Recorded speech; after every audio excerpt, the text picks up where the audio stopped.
My name is Sarah, and I recently turned 30. I've been married to Joey for a year and a half. When Joey, the man I'd always wanted to marry, proposed, I was thrilled. We both looked forward to a life full of memories, love, and supporting each other. Looking back, those were truly happy times. The first signs of trouble in my marriage started about 3 months after we got married. One day, I unexpectedly received a call from my mother-in-law, Grace, asking us to visit Joey's family home. Since Joey preferred that I be a stay-at-home wife, I spent most of my time doing household chores. Grace knew this, so when she called, I agreed and headed over to her house.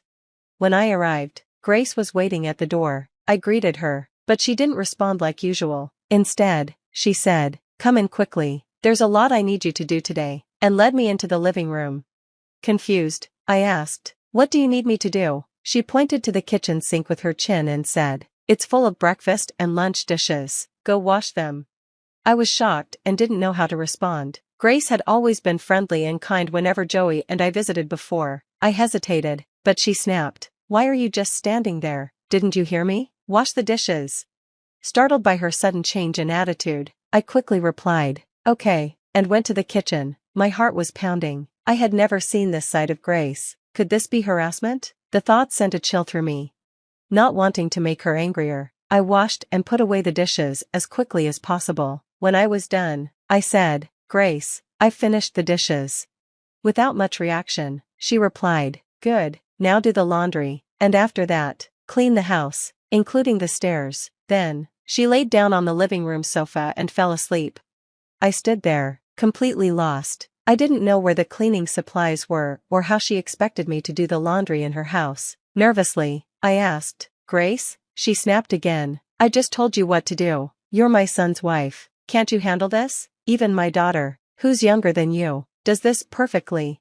She then fell back asleep. I was stunned and felt frozen. Why was she comparing me to my sister-in-law, Lily? Frustrated, I decided to clean the house and do the laundry anyway, even though it seemed like my efforts didn't meet her expectations. I had to redo the laundry and cleaning because Grace wasn't satisfied. She constantly said things like, "If it were Lily, she would have gotten it right. Why can't you? You're unfit to be Joey's wife if you can't even manage household chores." How embarrassing. Her complaints never stopped. It suddenly dawned on me why Grace was being so harsh. She was comparing me to her perfect daughter, Lily, and couldn't stand that I didn't measure up. Lily is Joey's sister and my sister-in-law. She got married before us and lives with her in-laws, so we rarely see her. From the little I know of her, especially from our wedding, she seemed outgoing and easy to talk to, but since we've never had a deep conversation, I can't say for sure. Grace and my father-in-law, William, always seemed to favor Lily. I remember at our wedding, William said, "Look how cute Lily is in her party dress. She's stealing the spotlight from the bride." Grace agreed, and even Lily joked, "Hey, that's rude to Sarah." Joey and I laughed it off, but it stung a little. Ever since then, Grace and William have been comparing me to Lily, and my feelings towards her have become more negative.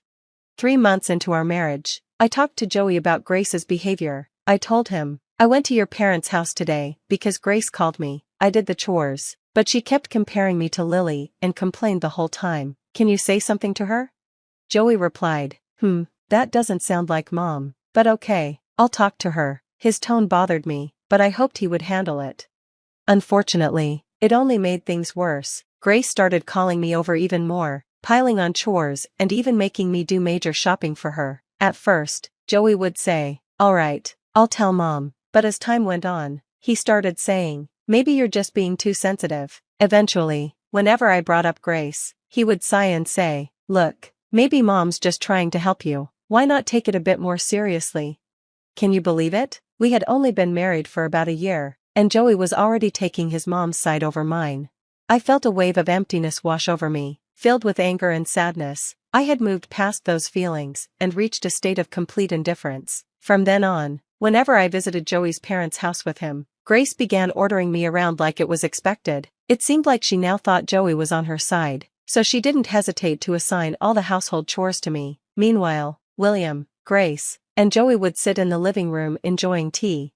Whenever we ran out of snacks, Grace would say, "Sarah, you're so inconsiderate. If you see it running low, bring some more." Even Joey joined in, saying, "Sarah, more tea, please, make it stronger this time." He had started treating me just like Grace did. William wasn't any better. He would order me around too, saying things like, "Sarah, we're out of cigarettes, go get some." I wanted to scream, "Buy your own cigarettes, Joey, Grace, make your own tea and snacks," but I felt trapped and alone, and changing my situation seemed impossible. Fast forward a year and a half into our marriage, I was once again at Joey's family home. These days, Grace would call me over on Joey's days off, and we both felt obligated to go. I was pregnant and had just entered my third trimester. I felt awful and honestly didn't want to be at Joey's family home at all. After learning about my pregnancy, Grace seemed more enthusiastic, saying, "I have so many things to teach you as a mother-to-be," but in reality, she just had me doing housework while neither Joey nor William lifted a finger to help. I was just following Grace's orders. I was experiencing periodic stomach cramps and discomfort, and I was even breaking out in cold sweats. Standing was becoming a real struggle. Despite this, Grace said, "Lily did housework even when she was pregnant. You know you're slacking off a bit, don't you?" Sure, my morning sickness hadn't been too severe, just some nausea and fatigue, but now, in my third trimester, I felt weak and struggled just to stand. Hours later, while I was preparing dinner in the kitchen, a sharp pain suddenly hit my stomach, and I crouched down. Just then, the front door opened, and I heard a loud voice call out, "We're home." It was Joey and William. I could hear them asking, "Ah, you're back, where's Mom?" It was clear that Lily had returned as footsteps approached. She walked into the kitchen and was startled to see me hunched over in pain. "What's going on, Sarah? Are you okay?" she asked, rushing over to me. I replied, "Sorry, my stomach's hurting a bit." Hearing this, Lily looked at my belly and awkwardly asked, "Sarah, could you be pregnant?" I thought Joey had told Lily since he said he would when I entered my third trimester. Suddenly, Lily began to tremble, her face turning bright red, and she stormed out of the kitchen. "Mom, where are you?" she yelled as she called for Grace. Grace, who had likely been napping upstairs, came down casually. "Oh, Lily, welcome back. I missed you," she said, trying to hug her, but Lily pushed her away.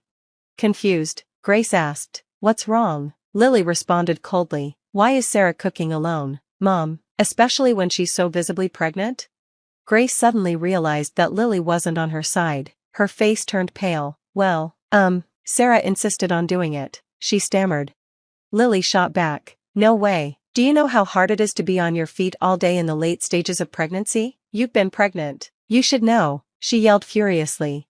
Grace was shocked that her beloved daughter wasn't siding with her and slumped to the floor in defeat. Ignoring Grace, Lily went to the living room, picked up a newspaper, and hit Joey on the head with it, shouting, "Who got Sarah pregnant while you sit here playing on your phone? Aren't you ashamed?" Joey stammered, Joey was too stunned to take the situation seriously. Lily shouted, "Sarah's being mistreated by Mom, and you're oblivious. Are you that clueless?" She lunged at Joey, but William intervened, saying, "Lily, calm down. Calm down? Remember when I brought my husband to meet you? You told him to prioritize and take care of me after we got married. What about this mess? Your son is playing games while his pregnant wife is left alone." William couldn't say a word and just looked down, his face turning pale. Finally, Lily yelled, "All of you, cool your heads, you inhumans," and kicked William, Grace, and Joey out of the house. The room fell silent. Suddenly, Lily seemed to remember I was there. She turned around and said, "Oh, Sarah, I'm sorry for yelling. Did I scare the baby? Are you okay?" Her strong demeanor from moments before vanished. I found her sudden change in mood so funny that I couldn't help but laugh. "What's so funny, Sarah? I'm really concerned here," she said, looking worried. "Yeah, sorry, I get it, Lily. Thanks for sticking up for me." When I actually said thank you, tears started flowing. All the pent-up emotions I had been holding back came rushing out. For someone who had felt so alone, Lily's words and actions meant the world to me. My impression of her began to improve after this incident. Seeing me cry, Lily apologized profusely. "I'm so sorry for not noticing anything wrong before, for my mom's terrible behavior, and for my embarrassing brother." But I told her, "It's not you who should be apologizing, Grace, for what she did, and William and Joey for turning a blind eye. They're also in the wrong. I'm even at fault for not seeking help sooner."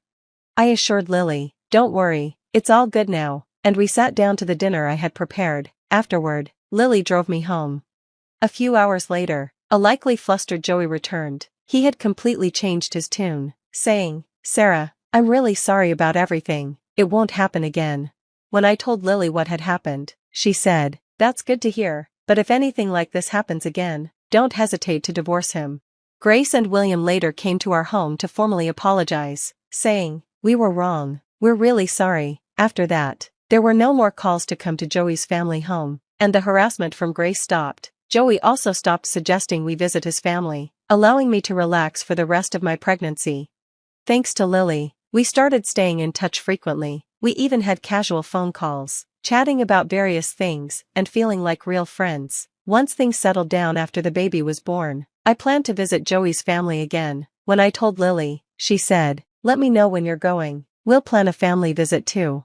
It felt reassuring to have her support. From the bottom of my heart, I was glad Lily was there. I thought everything would be okay now, with Grace and with Joey. I felt confident that we could manage, and I owed this newfound confidence to Lily. If Lily ever needed help, I wanted to be there for her too. That's how I went through each day now.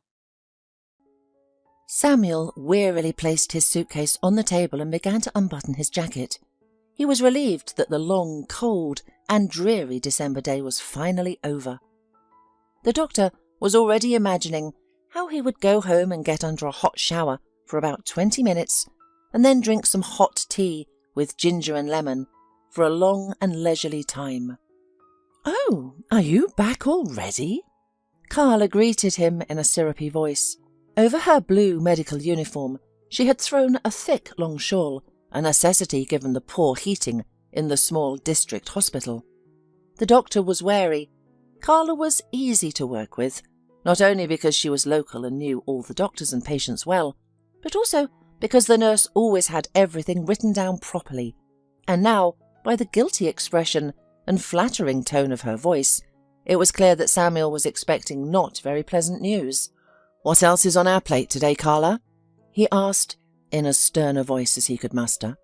But his stern voice didn't fool the nurse. After 5 years of working together, Carla knew Samuel only feigned strict. He was genuinely kind and composed. "We have another call," she said softly, pushing a report towards him. Samuel's dark eyes lifted, nearly touching his curly hair. "No," Samuel responded firmly. "My shift ended 2 hours ago." "Dr. Creedy, please," Carla pleaded. "It's an elderly woman living alone on the outskirts of the village.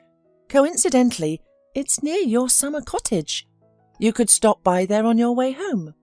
"I have so much to do at home in December," Samuel replied, his voice heavy with sarcasm. However, his tone had softened, and Carla sensed she was winning. "You know, in a snowstorm like this, no ambulance can navigate our roads," she added, delivering her final argument. "Yes, I know," Samuel sighed, rubbing his eyes. "Tell me what's happened to this elderly woman of yours." Seizing the opportunity before Samuel could change his mind, Carla quickly relayed the details. "Here, I wrote it down for you. Take the main street, turn right at the store, and go all the way to the end. It's the last house with the green gate." "Yes, my cottage isn't far." "Aha," the nurse replied cheerfully, then asked, "Should I wait for you?" The doctor shook his head. "Go home, Carla. Your workday is long over. I'll stay at my summer house after the patient and come here in the morning." They said goodbye and Samuel went to the car. He hoped the old car would start despite the frost. The car grumbled, coughed, but started. The snowstorm made driving challenging, especially with the few street lamps providing minimal light. As Samuel passed the store and turned right, he thought he saw a figure on the road. Upon closer look, it was a woman. She was swaying slightly and holding a large bundle to her chest, presumably a child. Samuel slowed down. "Hey," he called through the rolled-down window, "do you need a ride?" The woman looked frightened, but calmed when she saw Samuel. Approaching the car, Samuel noticed her nose and hands were white from the cold, protruding from the sleeves of a thin, out-of-season coat. "Do you need help?" he asked. The woman looked at him with large black eyes and suddenly nodded. Samuel shuddered. Why had he stopped in the first place? She could have been a local on her way home. Now that he knew she was in trouble, he couldn't just drive away. He fumbled in his jacket pocket, pulled out a set of keys and detached one. "Walk around this house. There's a grove behind it. It's not big. You'll pass it in about 5 minutes. After it, there's a cottage settlement. You need the second house. It's decorated with wooden carvings and with a blue roof. Don't get mixed up. Here's the key. I'll finish my job soon and join you, okay?" The woman nodded. Tears welled up in her eyes, but she quickly wiped them away. She held a wrapped child with one hand while accepting the key with the other. She staggered slightly, but then walked confidently in the indicated direction. "Am I a fool?" Samuel mumbled to himself. He sighed and hurried to his patient. He spent half an hour with Mrs. Wells. The elderly woman was okay. "I knew it was the blizzard, the damned," sighed the patient. "Every time the weather changes, it starts." "It happens," replied the doctor. "Have you taken your pills the last few days?" The elderly woman sighed guiltily. "I sometimes forget." "I see. I've written everything down for you. I've left a big note on the refrigerator. You can't miss it." "Thank you, Dr. Macready." The elderly lady thanked him. "May God bless you with good health, a good wife, and many children." The doctor wrinkled his nose, but didn't comment on the wish. "Your blood pressure is normal now, and your pulse is good, but if anything happens, call me." "Thank you," Mrs. Wells said to the doctor. "I'll go to bed now, and in the morning I'll be well." They said goodbye. Samuel stopped at the store on his way to the cottage. The snowstorm was getting worse, and visibility was almost zero. "I'll need to start the fireplace immediately," Samuel thought as he approached the house. He saw the light on in the windows. He looked inside and saw his new acquaintance near the bookcase. She seemed to hide a bundle in the shelves. Interesting, the man thought, and headed to the door, stomping loudly and slowly opening it. The first thing he felt in the house was warmth. His new acquaintance had managed to light the fireplace. She had also put on the kettle. "This is very convenient," said Samuel, putting a bag of groceries on the table. "I brought us some food, and I haven't been here for a while, so there's probably no food left." The woman didn't answer him. Now he could see her better. She looked more like a young girl, perhaps 18 or 20 years old. She had a youthful, thin face, dark skin, large black eyes, and matching hair, braided into a thick plait that reached her waist. But her face was mature and sad, suggesting recent grief. She hung her thin coat on a chair she'd placed next to the stove. Now she was wearing a simple long grey woolen skirt that reached mid-shin and a very light black blouse. She placed her boots near the stove, and Samuel thought that they too were not suitable for winter, like the coat. When he entered, the girl immediately rushed to the child, who was sitting in the chair, and picked him up. It seemed to be a girl. Blonde hair, dark eyes, like the girl's. She looked to be about 4 to 5 years old. "Have you warmed up?" the doctor asked. The girl nodded. Samuel sighed. Apparently, she was not very inclined to talk. "I'm going to make us dinner," he said. "I think it will take an hour. You can rest for now. Come with me, I will show you where." He led them to the far part of the house, where behind a thin partition stood a large bed. "You can lie down here for now," Samuel added, pulling out a thick down blanket. "The house hasn't warmed up completely yet, so you'll need the blanket." The girl carefully laid the little girl on the bed, took the blanket from the doctor's hands, lay down next to the child, covered them both, and looked at Samuel gratefully. "I'll call you when everything is ready," he said, and left, quietly closing the door. "Samuel, you do love to look for trouble," he thought to himself, putting a pot of water in a frying pan with oil on the stove. "Instead of living your own life, you deliberately find other sufferers to focus on them." Samuel boiled pasta, fried chicken, cut bread, sausage and cheese. He took milk and cookies out of the bag. In half an hour, everything was ready. He went to the room and opened the door, trying not to make noise. The girl immediately opened her eyes. "Sorry, I didn't mean to wake you," he said. "Are you coming to dinner?" The girl nodded and stood up, gently waking the child. The little girl stretched sleepily, but obediently got up and went. She seemed to be afraid to step away from her companion, even a step, and clung to her with her whole body. All three ate greedily and hastily. Samuel himself had only had time to drink tea early in the morning and was starving, and his new acquaintances, it seemed, had not eaten for a long time either. Finally, they all drank a second cup of tea and leaned back in their chairs. "Maybe we should talk now," Samuel politely suggested. "It seems it's time." The girl smiled weakly. "Okay," she said very quietly. "I can talk a little." She gestured to her throat. "Hurts?" Samuel asked. "I'm a doctor and can take a look." The girl shook her head. "All right, I won't insist. Can you tell me your name?" The guest thought for a few seconds and then answered, "Betty." "Nice to meet you, and I'm Samuel. And this beautiful little creature?" "Sophie." The little girl, hearing her name, suddenly clung to Betty and looked at her questioningly. She soothingly stroked her blonde curly hair. "Okay," said the man. "I understand that we won't talk today. Shall we go to bed?" "Yes," Betty said quietly. Samuel nodded and added, "I will leave early for work tomorrow. It's a hospital in a neighbouring town, not too far from here. I'll try to return early. You'll stay here, right?" "Do you mind?" Betty asked, looking at him pleadingly. "No." The girl nodded. "Thank you." In the morning, Samuel nearly arrived late at work. The service car had frozen overnight and didn't want to start. Normally, Samuel took the bus to work from his city apartment. He rarely used his own car, which was parked in the garage. However, it might be more convenient to use it this weekend if, for example, Betty and her daughter needed a ride. "Why am I already considering them as if they will be with me for a long period?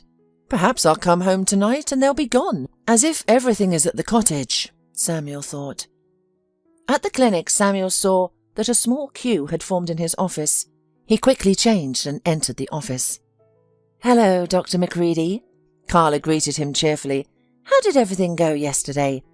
"Fine, I left Mrs. Wells with a blood pressure of 120/80. "That's great. Can I invite the first patient?" "Yes, I'm ready." The blizzard was still raging. It was snowing so heavily that nothing could be seen out the window except for streams of snow. The frost was also increasing, so there were few patients. 4 people with minor frostbite, another who slipped on a frozen puddle and sprained his ankle, and a person with bronchitis. "Is that all?" Dr. McCready asked Carla. "Is that not enough for you?" the girl asked in surprise. "No, God forbid," the man exclaimed. "I'm just surprised." "Well, who wants to walk in such a storm? In normal weather, it's like entertainment to visit the clinic, sit in line, chat with friends, discuss their ailments and get a prescription. Today, only those who truly need it are coming." "Oh, Carla," the doctor sighed. "I've been working with you for so many years. I never cease to be amazed by your wisdom." The nurse smiled. Indeed, Samuel had been working here for about 7 years. A failure in family life brought him to this hospital in a backwater town. It all started in his first year of medical school, where he met his future wife. Vanessa was beautiful, intelligent, bright and funny. Samuel was the opposite of her. He was handsome too, but because of his natural modesty, he was almost not noticed. Besides, the guy devoted all his free time to studying. And Vanessa managed to be everywhere at once. She excelled in her studies, took extra biology and anatomy classes, and still found time to perform at university concerts. She was a talented singer and a gracious event leader. Vanessa was friendly towards everyone, including Samuel, but he didn't stand out more than the other guys to her. In their 3rd year, Samuel and Vanessa finally became friends. They were assigned to the same department for their summer internship, and eventually Vanessa noticed Samuel. On the last day of their internship, she proposed, "Let's go out." "Are you serious?" Samuel asked. "Do you not like me?" The young man blushed. "I've liked you for a long time," he confessed. Her face was radiant. Then it settled. 3 months later, they moved in together. It was the best time in Samuel's life. He and Vanessa were inseparable, at the university and at home. They studied together for tests, colloquiums, and exams. One day, Vanessa asked, "Where do you want to go for your internship?" "I'm not sure, probably therapy. How about you?" "I'm torn between endocrinology and neurology. I want to become the best specialist in my field. I dream of working in a private clinic, giving personal consultations and delivering lectures. What about you?" "Actually, I want to be a general practitioner." Vanessa smiled. "I've always seen you as an altruist. Just remember, real work isn't as sweet and colourful as it seems." After graduation, they got married and both entered internship programs. After much consideration, Vanessa chose endocrinology, while Samuel pursued general therapy, and he started working in a public clinic. Life seemed ideal for the young doctor. He loved his work and his wife. At work, he was respected and offered to stay with them after internship, and in a few years to get the position of head of the department. Samuel was ready to accept, but Vanessa opposed this decision. "It's just an ordinary public clinic," she objected. "So what? I can advance quickly in my career there." "Samuel," Vanessa approached him gently, wrapping her arms around his neck. "This isn't what we dreamed of. You're so smart and talented. You shouldn't spend your life in a shabby hospital. Is that what you've spent all these years studying for?" "Vanessa, we both want to help people. What does it matter where we do it?" "There's a big difference, Samuel. We can get a job at the Central Hospital with our characteristics and experience. Understand? It's important to me." They talked about this for a long time, and in the end, Samuel gave in to his wife. Working in the city's largest clinic was good but a bit boring. There were many doctors there, and the young doctor was not given complex patients. Samuel felt that he was not developing there, but Vanessa was in her element there and quickly and easily made friends with half the hospital. Samuel saw that Vanessa was like a fish in water, and he was ready to endure for her sake. So they worked for a while, until the day when Samuel accidentally went out to drink coffee. That day he had a lot of work, and also duty. With the number of patients and paperwork that needed to be completed, his head was spinning. He leaned back on the chair and rubbed his nose. "Are you on duty today?" Paul, his senior colleague, asked him sympathetically. "Yeah," answered Samuel. "An hour until the shift. There's no point in going home, so I'll sit here and fill out medical records." "Listen to a more experienced doctor, Samuel," Paul, who was only 33, said with a smile. "Go for a walk, breathe some fresh air, have a coffee, eat properly. Dedicate this hour to yourself, and the medical papers won't go anywhere in that hour." Samuel smiled but decided to follow his colleague's advice. He changed and left the hospital in a good mood. He walked to the nearest coffee shop, took a huge cup of coffee, a double burger, and walked back. He crossed the road and suddenly saw Vanessa in a parked car. In the other second, he realized that in the driver's seat was the head of Vanessa's department, and that they were kissing. So passionately and hotly. Vanessa had never kissed him like that. She was generally against showing feelings in public places. But here... Samuel didn't even remember how he got back to the hospital. The coffee and burger were left untouched. It was good that the duty went smoothly, because he wasn't able to concentrate on work. The next day he submitted his resignation, and in the evening he talked to his wife. He didn't shout, didn't cry, didn't make a scene. He spoke calmly and clearly. "Samuel, it's not what you think," Vanessa shouted. "Vanessa, enough," he said tiredly. "I love you, not him," she said. "I just need to make my way. Do you know how hard it is without the right connections?" "You can do whatever you think is necessary," said Samuel, "just without me." After that, Samuel got a job at a small hospital in a remote town near where he spent his childhood. The management there was simply happy and couldn't believe that a skillful doctor wanted to work for them. There were no applicants for the therapist position there, and there was a lot of work. However, Samuel was quite satisfied with this. He immersed himself in work and wasn't going to return to previous life. And now Samuel finished his shift and was on his way to his summer cottage. He only stopped by the store again, despite a feeling that there might not be anyone at the cottage. Nevertheless, he decided that provisions wouldn't hurt. However, there were lights on in the windows and smoke coming from the chimney.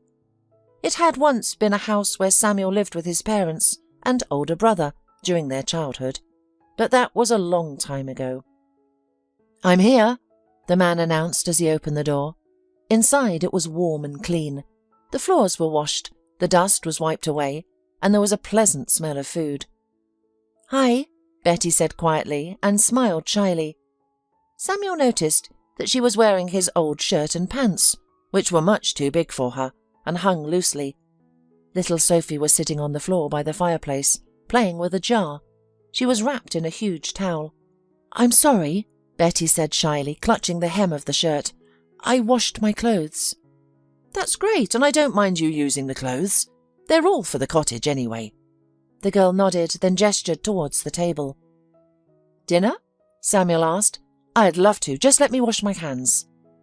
He placed the bags on the table and went to the bathroom. When he returned, the bags had been unpacked and plates were set on the table. "It's delicious," Samuel commented after having the meal. "I never thought such a masterpiece could be made from such simple ingredients. You have real talent." Betty smiled faintly. "Thank you." Throughout dinner, Samuel pondered over how to start a conversation. He had a woman and a small child in his house for the second day, and he knew nothing about them except their names. "I've eaten," declared little Sophie, looking at Betty. "Cartoons?" she asked, and the girl nodded in response. Betty picked her up and carried her into the room, where soon the sound of a children's program could be heard. Samuel cleared the table, placed the dishes in the sink and began to wash them. "I would have done that myself," he heard from behind. "I should have thanked you somehow for the wonderful dinner." 2 years ago, I couldn't even make scrambled eggs," she said quietly. Samuel silently looked at the sad girl and waited for her to finally start her story. Betty quickly descended the marble staircase, ignoring her father's shout. "If I hear about your antics one more time, you can forget about—" Whatever she was supposed to forget, she didn't hear. She slammed the door so hard that her mother's crystal collection on the fireplace must have scattered. "Get in!" She heard her friend Gloria's loud, joyful voice from her brand-new red car. "Wow!" Betty said admiringly, fastening her seatbelt. "Who gave this to you?" Gloria shook her short blonde hair. "My father. Who else?" "For what?" "For not telling my mum about his new mistress." Gloria smiled dazzlingly. "You're lucky. I've been trying to convince my mum to get a new car for 2 months now, but she thinks that my Mercedes is fine because they bought it less than a year ago. Well, it seems like I won't be seeing a new car for a long time after yesterday," Betty sighed. Gloria sympathetically asked, "Where are we going now? Let's get something to eat. You can tell me what happened." Half an hour later, Gloria parked outside a fancy restaurant. "Hey, parking is forbidden here," a passing guy shouted at her. Gloria made an obscene gesture and said with an arrogant smile, "VIP clients can do anything they want." Inside the restaurant, they were immediately led to the best table. "So tell me about yesterday," Gloria said as they ordered. Betty sighed. "It's nothing exceptional. I just threw a small party and things got a little out of hand." "A little?" Gloria asked. "True," Betty cut her off. "The neighbours were just too nasty and called the police." When the bill arrived, Betty tried to pay with her card, but the payment failed. After one more failed attempt, Gloria offered to pay with hers. Once the waitress left, she asked sympathetically, "Apparently they blocked your cards." "Don't worry, my parents did it a couple of times, but it didn't last long." "It's the first time. Usually my mother calms my father down and discourages him from such drastic measures," Betty replied resentfully. Gloria laughed. "Everyone has a first time when their parents block their card. I'm sure they'll quickly change their minds, but just in case, take out some cash next time and keep it at home as an inviolable reserve." After visiting the restaurant, the friends headed to Gloria's house. They relaxed, sipped on champagne, and began to discuss the plans for the evening. Gloria suggested they stay in, watch some TV or play video games. However, Betty was adamant about going out. "This day has been long and challenging enough. I need to go out. Let's hit a club we've never been to before." Gloria contacted a few acquaintances and finally, one of them suggested an interesting place. "Where is this place? What's it like? Are you certain?" Gloria questioned her acquaintance about the nightclub, and when she ended the call, she turned to Betty. "Ben recommended that place. It's a bit far, a little grimy and dark, but interesting in its own way." "That's precisely what I need tonight," Betty decisively said. "Let's get ready."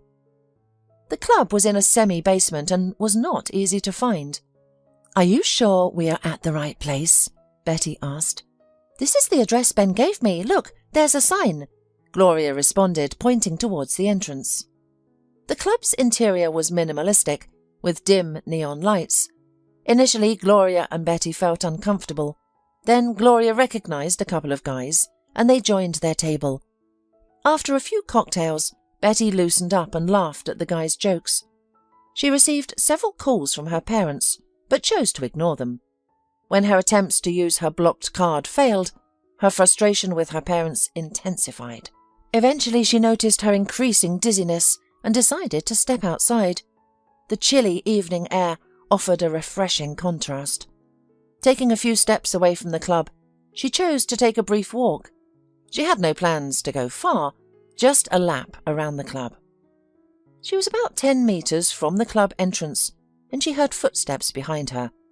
Assuming it was Gloria or one of the guys catching up, she turned around, but she didn't have time to react. When she awoke, she found herself in an unfamiliar place. She had experienced memory lapses before, but this time she remembered everything. The argument with her parents, the club, stepping out for some fresh air. As her eyes adjusted to the dim light, she realized she was lying on a narrow, wiry bed that dug uncomfortably into her body. A thin, musty-smelling blanket was draped over her. Nearby, she could make out an old wooden table and a chair. There were no windows in sight. What had happened? How did she end up here? "Hey!" Betty shouted. "Is anyone here?" She attempted to sit up, but felt dizzy and nauseous, and the back of her head ached. Touching her head, she found something wet and sticky in her hair. Suddenly, the sound of heavy footsteps echoed from afar. Moments later, the door swung open, revealing a towering man on the threshold. "Hello," Betty said, her heart prickling with unease. "How did I end up here?" The man appraised her. "Change your clothes," he ordered, tossing something onto the bed. He then shut the door, and Betty heard the lock click. She looked at the old faded dress he had thrown. It was so worn that even the housekeeper who cleaned her parents' house wouldn't wear it. Firmly, Betty tossed the old dress aside and pounded on the door. A few minutes later, the door clicked open again and the man reappeared. "Why haven't you changed your clothes?" "Who are you? Let me out of here now. Do you know who my father is?" He snorted. "You don't seem to understand anything yet. That's a pity. I thought you were a smart girl." Betty didn't resist for long. She realized that if she wanted to survive, she had to obey. Of course, for the first few days, her mind did not want to accept what had happened to her. It seemed impossible. How could she, a girl from a rich family whose wishes were fulfilled instantly, be here? She couldn't understand how no one had noticed her absence, or why no rescue had come. When the initial shock passed, Betty realized the gravity of the danger she was in. She tried to find out what her kidnapper wanted. Money? If so, her parents would pay any amount. She screamed about it, pounding on the door, but the man didn't care. Betty realized it wasn't money he wanted. After that, she was even more scared. However, he didn't do anything to her at first. The man seemed to enjoy her fear, and the only thing he wanted was for her to obey. And she did. Only after the man realized that the girl was broken did he let her out of the room where he was detaining her. That's when Betty began to realise where she was. She was in a large, old wooden house. The windows were boarded up, allowing little sunlight in, and the lights were always on. There was another person in the house besides her and her captor, a small, dirty, frightened girl, about 3 or 4 years old, dressed in tattered clothes. Betty wanted to ask about the child, but she was afraid of asking too many questions. She stole a glance at the man, trying to discern if the girl resembled him. His facial features seemed blurred, indeterminate. A puffy, rough face was marred by old acne scars. His skin had a strange bluish-yellow hue. He had dark circles under his eyes, a shaggy beard, and dark eyes. At first the man let her leave her room in the basement for an hour, then 2. Then, unexpected, he began leaving her in the house all day. Betty couldn't understand why. She was also confused about many other things. Why was she necessary to him? He mostly kept her in the basement, didn't converse with her, and ignored her questions. If a ransom was involved, she assumed her parents would have paid it by now. "Clean up and cook a meal," he had ordered her the first time he left her alone in the house for the entire day. Naturally, the first thing Betty did was survey her surroundings. But escape was impossible. All the windows were tightly boarded up from the outside, and the heavy door was locked from the outside. The absence of sounds like car noises or human voices led Betty to believe that the house was either in the forest or in an abandoned village. Upon realizing her escape was impossible, Betty began strategizing how to attack the man. The only weapon she found was a short, blunt knife, presumably left for cooking. There were no other sharp or heavy objects in the house. In general, the furnishings were sparse. It seemed the captor must have had other places to live, or he must have been very unpretentious. There was a kitchen with an old stove and an ancient rattling refrigerator, and a room where the man must have slept. There was only a low wooden bed there. "And where do you sleep?" Betty asked the girl, who had been trailing her like a shadow. Although annoyed, Betty felt slightly at ease having someone else around. The girl looked scared but said nothing. "Cool," Betty concluded. "You're also mentally impaired." Finding no useful tools for escape, Betty returned to the kitchen. Was she expected to cook and clean? Betty had never done such tasks. The thought of what could happen if she didn't comply made her shudder. But how could she manage these chores without any experience? Betty tried to recall what the housekeeper did. However, there was no dishwasher, no vacuum cleaner, not even a washing machine. Good thing there was a bathtub, a sink and a toilet. After a brief search, Betty found a broom, a bucket and a rag. She swept up the dust and mopped the floors. All the while the little girl watched her, gradually inching closer. "Can you talk?" Betty asked the girl, but the child only recoiled, as if she expected to be hit. Betty sighed. "Okay, we'll figure it out. What does he usually feed you?" The girl darted towards the kitchen and something creaked. Following her, Betty saw the little girl pulling a sack of potatoes from a lower cupboard. "Careful there," cautioned Betty. "You might hurt yourself." The child jumped back in fear, causing Betty to instantly regret her harsh tone. What am I to do with her? Betty wondered aloud. The girl, seemingly undeterred, retrieved a large saucepan. Apparently it must be boiled, Betty understood. She cut her fingers twice as she peeled the potatoes, slowly, clumsily and awkwardly. Then Betty set the pot on the stove, and the girl handed her a jar. "Oh, salt," Betty noted. "Do I add it now?" The girl nodded. "Well, I suppose I'll have to trust you." Betty smiled sadly, gazing at the silent, pensive Samuel. It felt like a lifetime ago. Over time she had learned to cook decent meals from a limited array of ingredients, and clean with just a rag and water, so that not a speck of dust remained. All through experience and hardship. The behaviour of her captor was unpredictable. Betty could not discern any pattern to his arrivals and departures. Sometimes he disappeared for half an hour, other times for 2 or 3 days. On his good days, he acted as if Betty and Sophie didn't exist. Betty only learned the girl's name a month ago, when the captor called her for some reason. When he was in a good mood, he would eat, instruct Betty to return to the basement, lock her there, and then go to sleep himself. Once, gathering her courage, Betty asked, "May Sophie come with me?" He simply shrugged, and from then on, Betty and the little girls spent time together in the basement. Initially, Betty hesitated to form a bond with the child, as she hadn't abandoned her hope of escaping, and didn't want to involve a small child in her plan.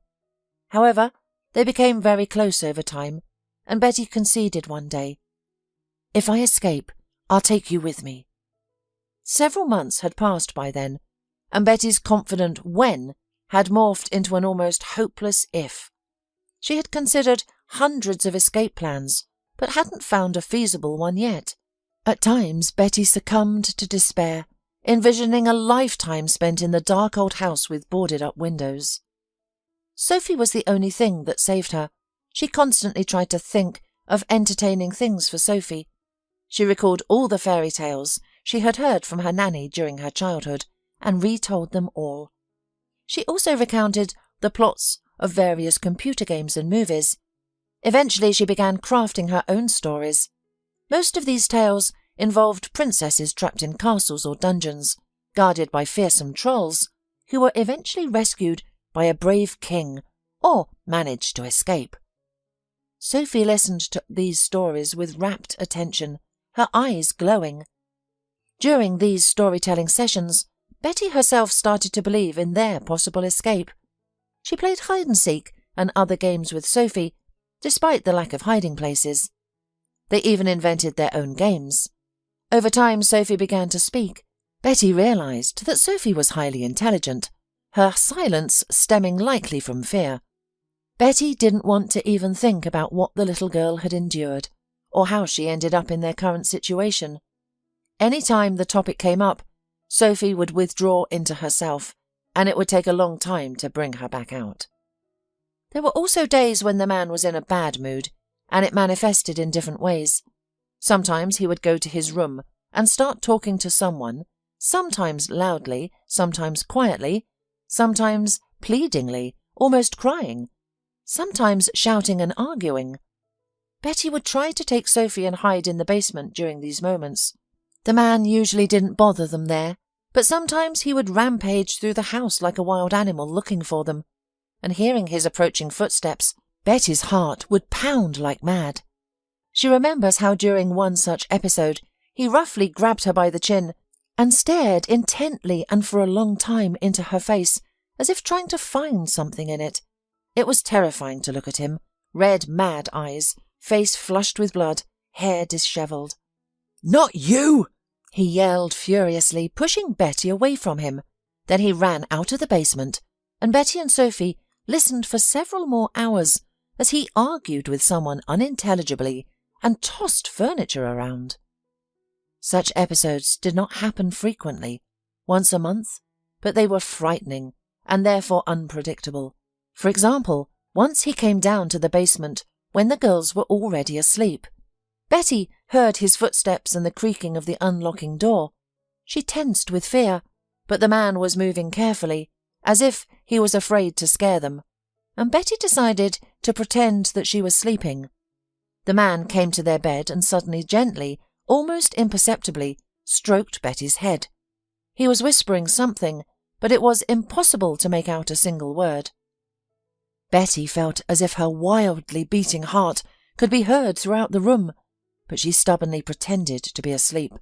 The man stood there for a few more minutes, then left, remembering to lock the door. After such episodes, he would become more sluggish and indifferent than usual for several days. One day, Betty decided to try to take advantage of this. At breakfast, she addressed the man. "We need fresh air," she said, "especially the little girl. She might develop rickets. It's dangerous." The man looked at her tiredly but said nothing. After breakfast, he brought 2 coats from somewhere, an adult and a children's. Betty didn't ask. She dressed Sophie and her. The clothes were old but clean.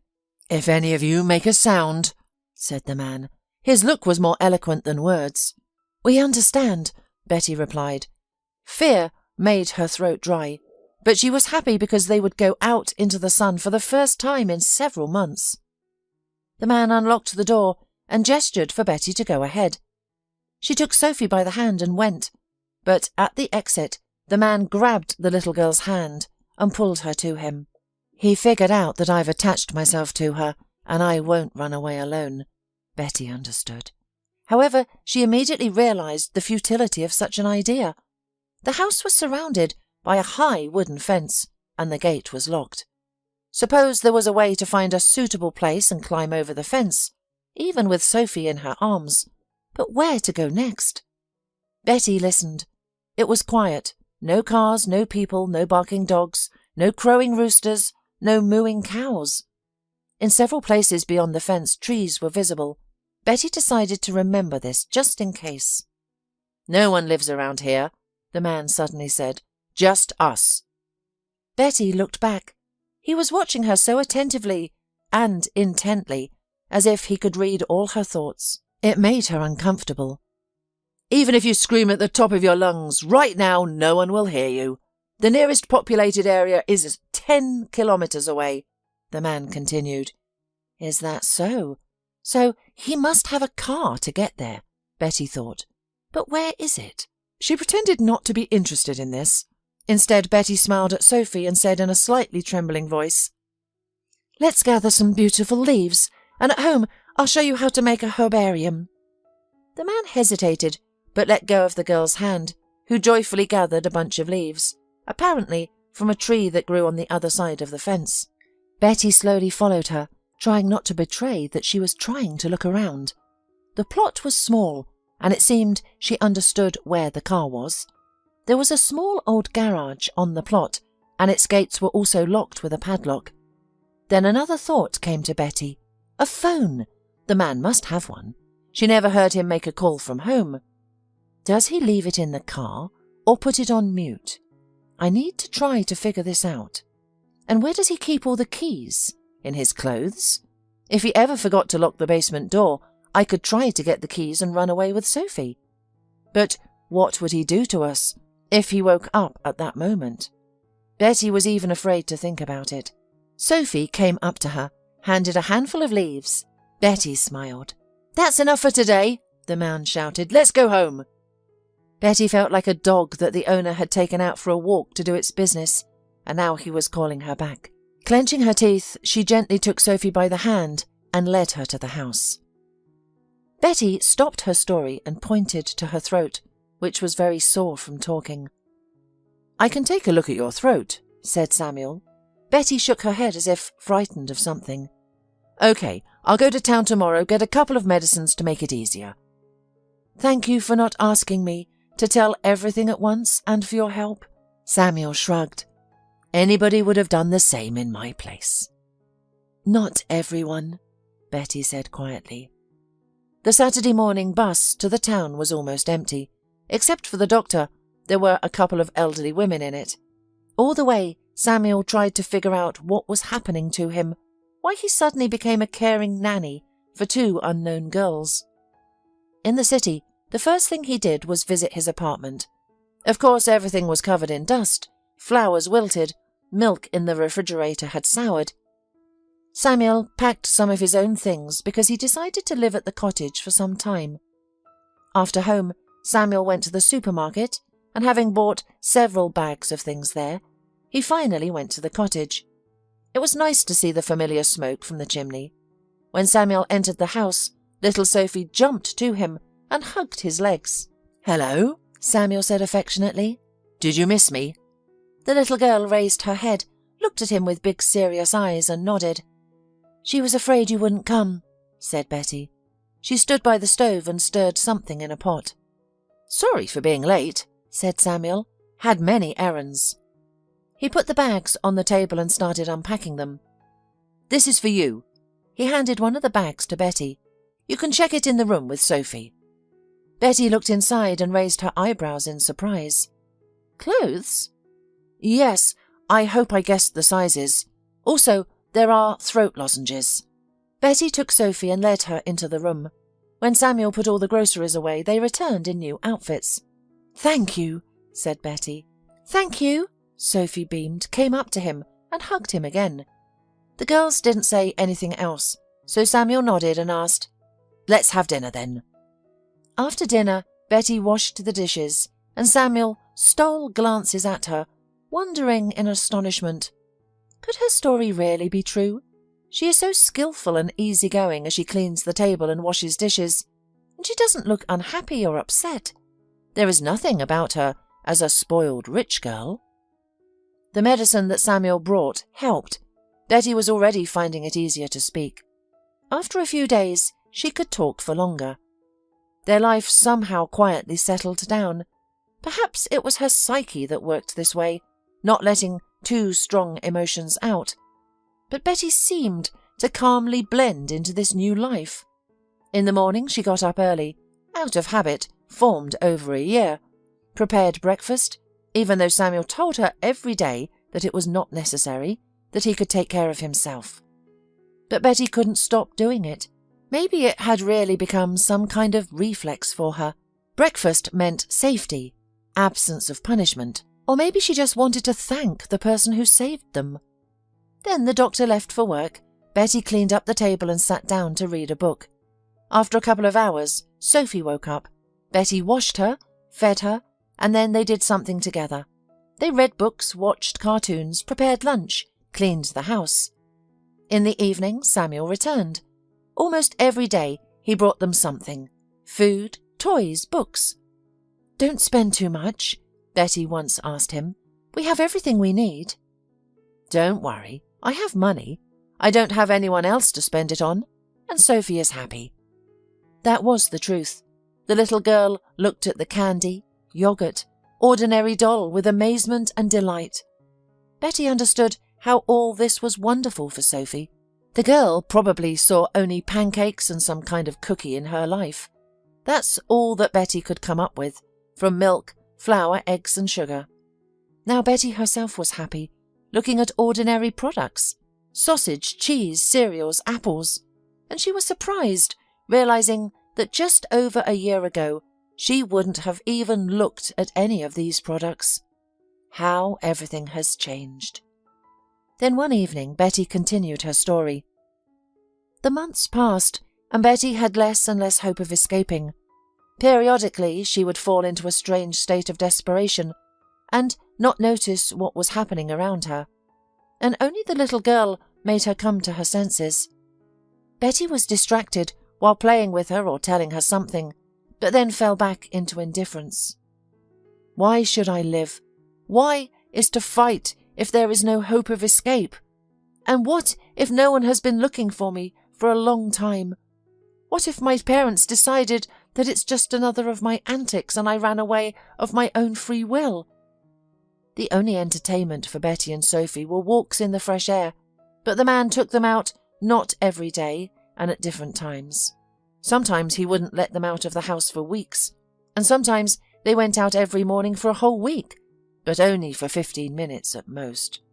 Once, Betty sat and thought about how much their lifestyle was affecting their health. Their diet mainly consisted of potatoes, pasta, cereals from various grains, bread, cabbage. For meat, they had cheap sausages, sometimes cutlets and chicken. Betty saw that her skin had become dry. Her hair was constantly falling out. She looked at her nails and smiled, thinking about what her mother or Gloria would say if they saw her in such a state. But you can't make a beauty out of a piece of soap. But most of all, Betty felt sorry for Sophie.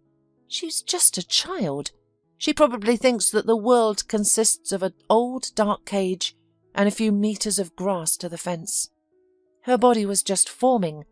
They should have eaten more vegetables, fruit, and been in the sun more often than once every 3 days for 15 minutes. Autumn soon came. It was cold to sleep in the basement, and Betty asked the man for another blanket, but apparently he was not in the right mood and ignored the request. Therefore, every night the girls slept close together to keep warm, and sometimes Betty told Sophie stories. "Far, far from here," Betty began, "there is a magical country. The king of this country had 2 daughters. They were called Princess Rose and Princess Lily.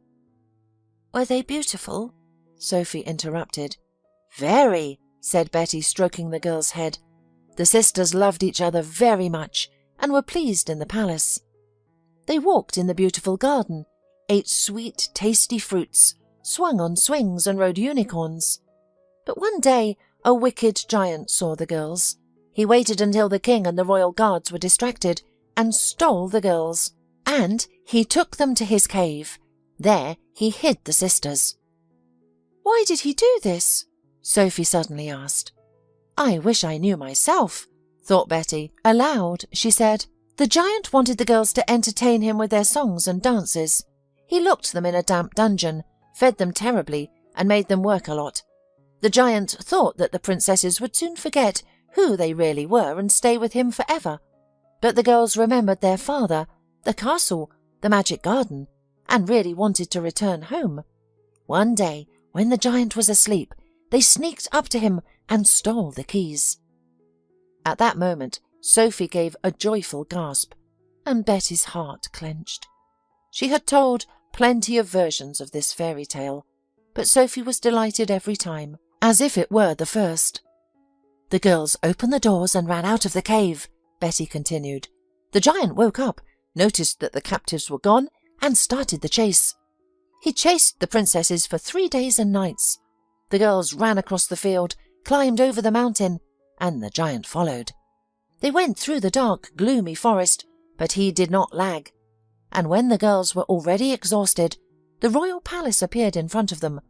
The guard saw them, rushed up, and dealt with the giant." Betty looked at Sophie and saw that she was already asleep. She held Sophie tighter and was about to fall asleep herself when her gaze stopped on the radiator. It was rusty and old and hardly heated, but Betty had an idea of how it could be useful to them. A whole month had passed since Betty told Sophie the fairy tale about the sisters, princesses and the giant. It was already freezing outside. They now only went out for a couple of minutes.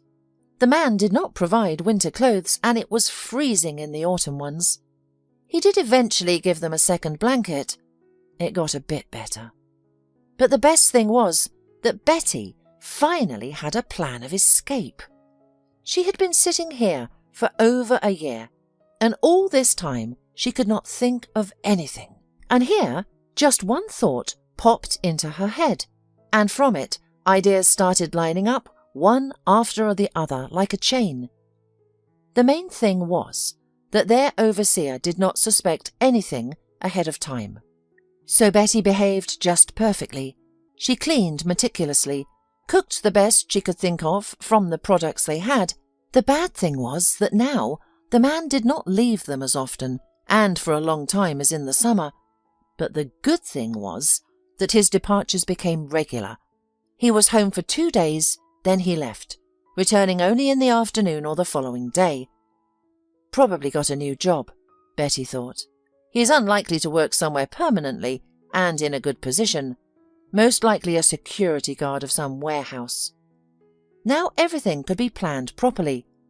Betty used every absence of the man to work out her plan. Finally the day came. The man came back tired. The bags under his eyes were even bigger than usual, and his face was pale yellow. "Give me the food," said the man angrily. Betty tried to serve the table as slowly as possible. He even yelled at her a couple of times. Betty flinched but said nothing. When she noticed how Sophie was shaking, she sat next to her and reassuringly squeezed her hand under the table. The little girl calmed down. They also ate slowly. The man had already finished, and Betty had barely managed half a portion. He sighed, but apparently he had no more energy to yell. After Betty washed the dishes, the man got up from the table. The girls obediently headed towards the basement. They went inside. He was about to close the door when suddenly Betty shouted, "Oh, there's water in here!" "What water?" the man said angrily and went inside. The girl was right. The entire floor was covered in water. The bed was flooded. Even the 2 lower steps were submerged. The kidnapper cursed and ran for tools. It took him some more time to shut off the water. Then he found boots, went down and checked the radiator. How did it manage to burst? What an old rusty piece of junk. He turned to Betty. Bring a bucket, we need to scoop out the water. Betty obediently went and began to carry water. It was clear that there was a lot of work here until morning. Okay, you'll finish it tomorrow during the day, said the man after half an hour. Maybe it will drain itself overnight. You can sleep in the house tonight. Betty nodded without raising her eyes, so that the man would not understand that she had been aiming for this. It was difficult to break the radiator.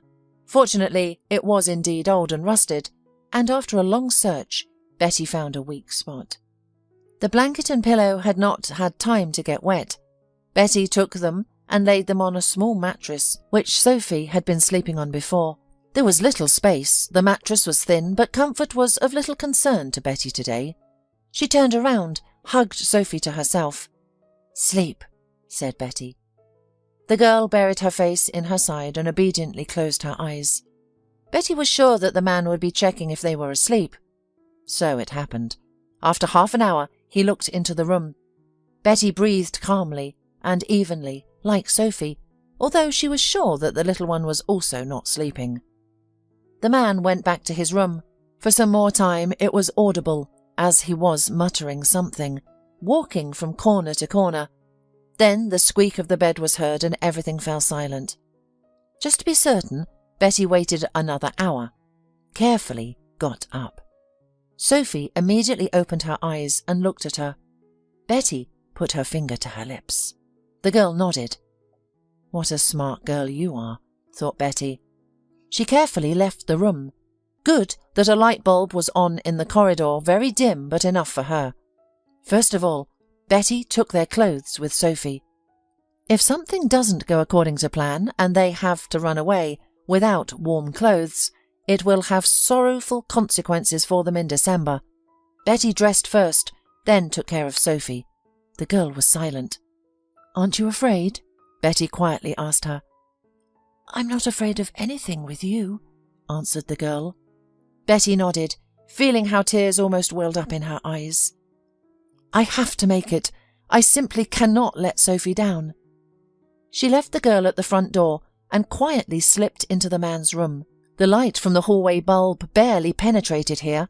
Betty was navigating more from her memory. She had found out that he kept the keys in his jacket pocket. The jacket was hung on a nail above his bed. Betty froze and listened. The man's breathing was quiet and steady. She carefully leaned over him and reached out to the jacket. She covered the pockets with her palms and began to feel through it. There was something heavy in the right pocket. Slowly, trying to keep the keys from jingling, Betty pulled out the heavy keychain. She left the room. Sophie was still standing near the door. Betty began to examine the keychain. In the dim light of the bulb, she remembered that the key the man used to lock the door was yellow. There was only one like it. The door opened almost noiselessly. Betty let Sophie out, then slipped out herself and closed the door. It was probably not that late, but they always went to bed early, especially in winter. The moon was already shining through the clouds. Well, that's a good sign, thought Betty. She ran to the gate. It took longer to find the right key here.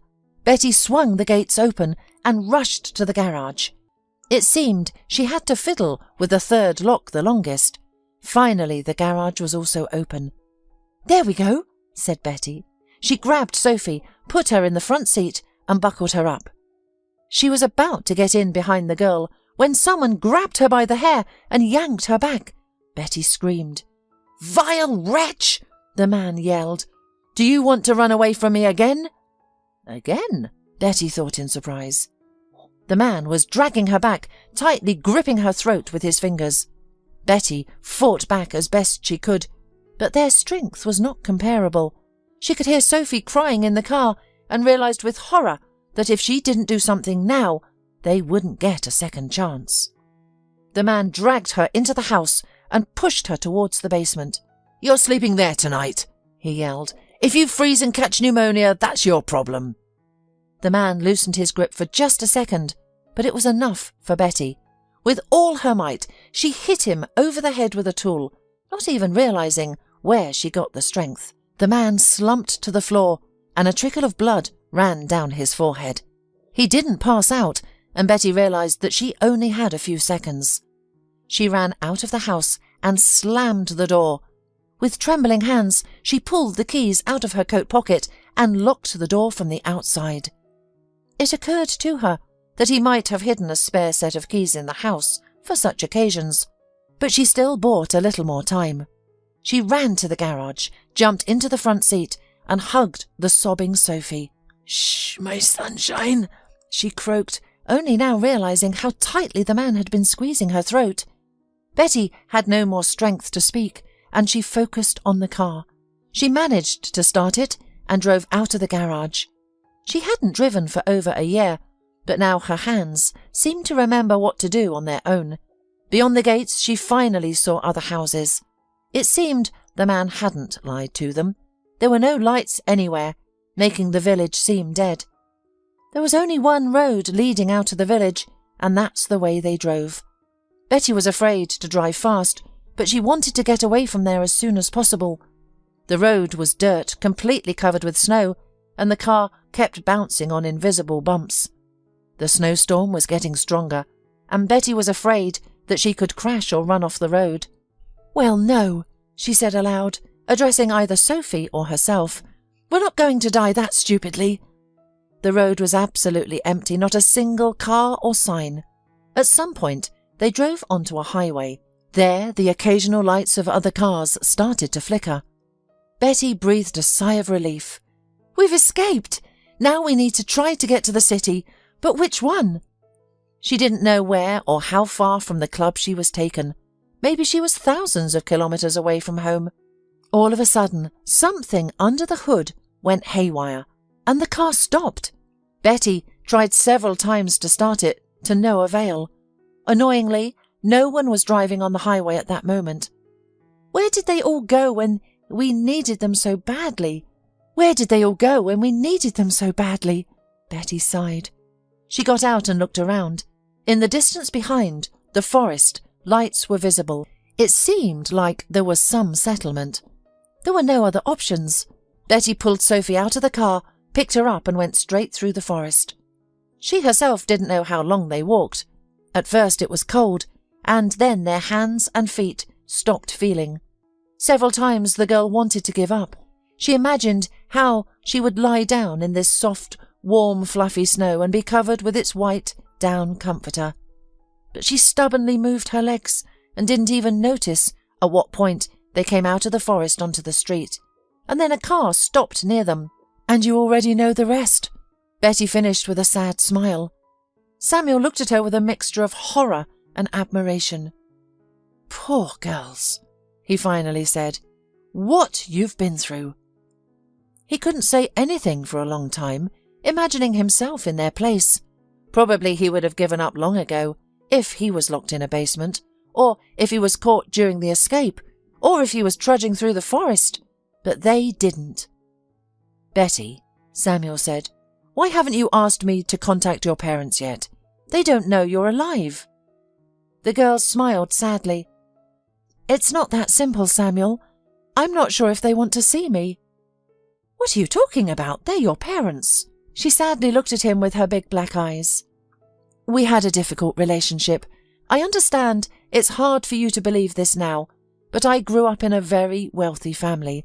I was the only child, who was spoiled, who didn't know the word no. I did everything I wanted, even in elementary school.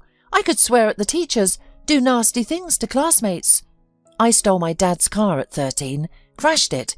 He paid a large sum to hush up the case. At 14, I started drinking and smoking. At 15, going to clubs and dating boys. Of course, Mum and Dad tried to forbid it. We often quarrelled. Sometimes they locked me in the room, took away the phone, but eventually everything was as I wanted. I somehow graduated from school. My dad just paid the principal. Then the money helped me get into university. I got an apartment and a car. Do you think I became more mature? Smarter? No, everything only got worse. I went to study when there was nothing else to do. Otherwise, I spent my dad's money, threw parties and raced in cars. Several times I was detained by the police. My father bailed me out. During one of my parties, my apartment was literally smashed, and the neighbours again called the police. Here, the patience of my parents ended. We had a serious quarrel. My father said that he would leave me without money because only then would I have a chance to grow up and become a person. I replied something about that I did not ask them to give birth to me, and since they did, let them now reconcile with what they raised. My father said in response that he and Mum thought long ago about terminating the pregnancy, and it seems made the wrong decision. Then I shouted that I hoped for his death in a car accident as soon as possible, because I would like to be a rich heiress. After these words, my father shouted that I was no longer the daughter to him. Betty fell silent, snuffled. Samuel handed her a pack of tissues. She nodded gratefully, wiped her eyes, blew her nose, and continued. Yes, the last thing I said to my parents was that I wished them death, and I really deserved that they didn't consider me as their daughter. So I don't know if I'm ready to contact them. Betty hesitated, then added, I'm sure you know my parents, at least my father for sure. She walked to the bookcase and reached inside. Samuel suddenly remembered how on the first day he saw through the window that Betty was hiding something there. The girl handed him some old newspaper. I found it when I was looking for something to heat the stove, she explained. The first page had an article about the disappearance of the daughter of a famous businessman. Seeing the last name, Samuel whistled. So that's who your father is? Betty bitterly smiled. Yeah, I don't really look like the daughter of such a person right now. Samuel sighed. I also had not simple relationships with my father. Mum left us when my brother was 12 and I was 9. We lived in this house back then. It seemed that everything was fine, and then she suddenly leaves a note to her father that she can't do it anymore and leaves for another country. Probably he has hated all women since then. He didn't abandon us, raised us, but for some reason always loved only the older brother. Maybe because Mum loved me, I don't know. John was always his good boy. He went to law school, and I to medical. He opened his own business, and I am just a doctor in a clinic. Furthermore, he has 2 children, and I divorced. I tried so many years to live up to his expectations. I thought, a little more and Dad will understand, appreciate what a good, smart, wonderful son I am. Betty carefully placed her palm on Samuel's forearm and stroked it. He nodded gratefully.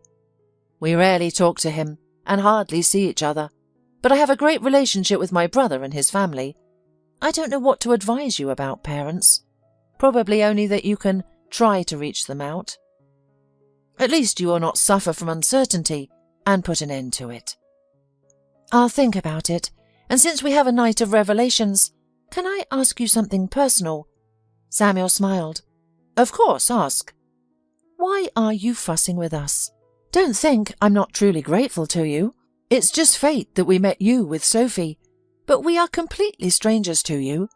You could just let us warm up and spend the night, and that would be more than enough. But you drive us away. You feed us by clothes and toys. Samuel just shrugged his shoulders. What can I say?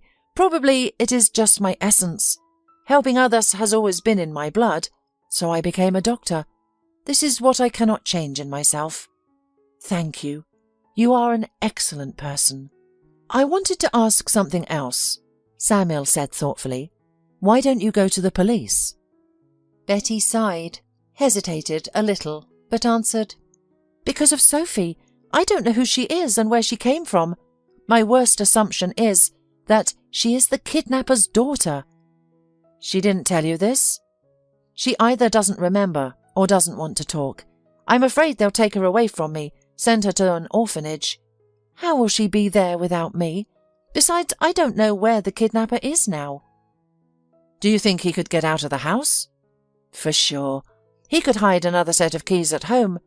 He could break the lock, break the window and tear off the boards. Could call on the phone and call for help. I don't even know if he had a phone. Are you afraid that he will find you? Betty nodded. The car abandoned on the highway must have been found long ago.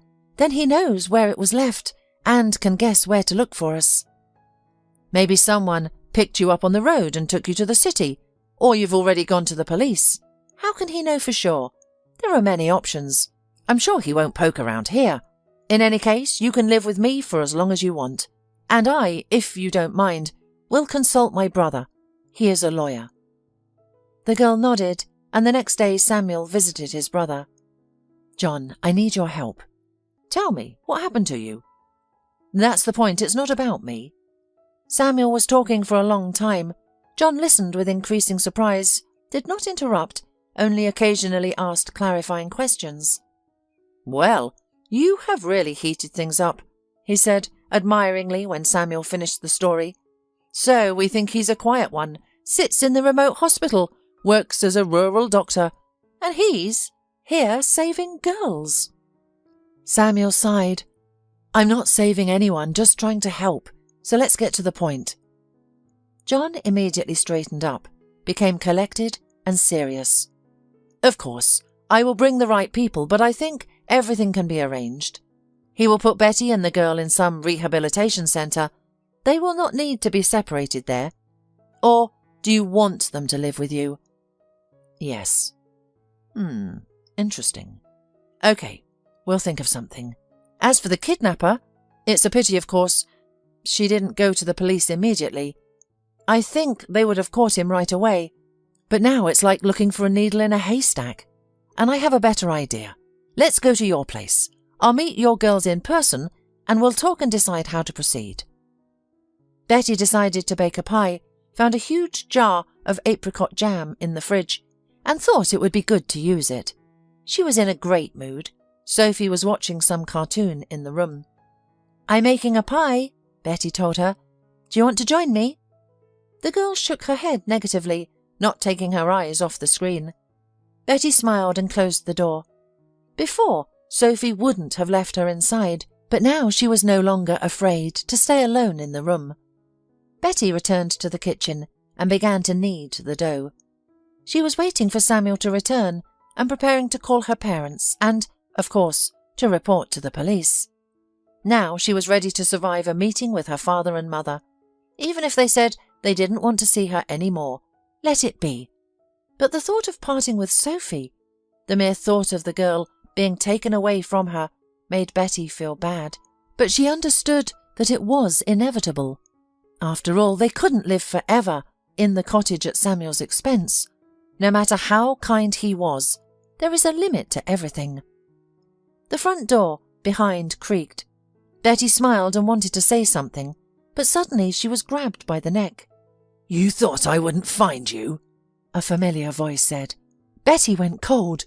You thought you could run away from me? The kidnapper continued. Didn't work then, won't work now. He dragged her to the door. Betty hardly resisted. The main thing is that Sophie didn't hear anything. He didn't remember about her. Maybe there's a chance he'll only take me. Samuel should be back soon. He will understand, guess what happened to me and call the police. There's a chance they'll find us by following the hot trail. The main thing is that Sophie doesn't have to go through this again. The man was dragging Betty across the yard, seemingly towards a car. He was mumbling something, but the words were indistinguishable. He tightened his grip on her throat so much that she started seeing colourful spots before her eyes. Her legs began to tangle, and she barely realised that she was being shoved into the back seat of a car. The last thing she heard was the desperate screech of brakes. When Betty came to, even before opening her eyes, she remembered what had happened. She prepared herself to see the familiar ceiling of a damp basement. Suddenly, the most dear child's voice in the world rang out next to her. Betty! Sophie is here too, so he took her as well. Betty opened her eyes and was surprised to see that she was in the same bedroom where she had been sleeping the last few days. Beside her stood Sophie and Samuel. Finally! The man sighed in relief and took her wrist. He paused for a few seconds. Pulse is normal. How do you feel?" Betty shrugged. "I'm well. Just my throat hurts again." "That's fixable. The main thing is that we made it in time." Betty tried to smile. At that moment another man entered.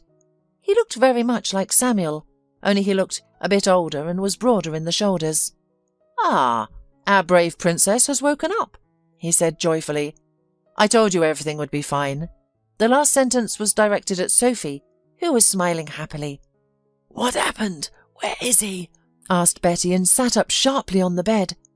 "We made it in time," Samuel answered. "He's immobilized and waiting for the police. So you can breathe freely. The worst is definitely over." A year later. Betty had just set the last plate on the table when the front door opened and Samuel's elder brother's whole family bustled in. "Merry Christmas," John immediately shouted with a smile. "Where's my little niece? Why isn't she meeting me?" "I'm here," came from somewhere deep inside the house, and a happy Sophie entered a second later. In one leap she flew into John's arms, and he even grunted from the surprise, but managed to hold the girl. After everyone hugged and said hello, the children ran upstairs, and the adults went for coffee. "So, any news?" John asked. "It's been a long time since we last saw you." "Betty has finished processing the adoption papers for Sophie," said Samuel. "Oh, finally! We need to celebrate this immediately," John said, and in the next second he opened a bottle of champagne, popping the cork into the ceiling. The women shrieked. Lucille gave her husband a playful slap, but immediately held out the glasses. John deftly filled them. "I also went with Sophie to see my parents," Betty said a bit quieter. "How did it go?" Lucille asked seriously. "Surprisingly well," Betty answered. "Sometimes it seems to me that they still haven't gotten used to the fact that I came back and changed so much. Sometimes they look at me and it's unclear if they're sure I'm their daughter." "It's very good that you made up," John said. "It's all thanks to Samuel," Betty said and looked tenderly at her fiancé. "He persuaded me."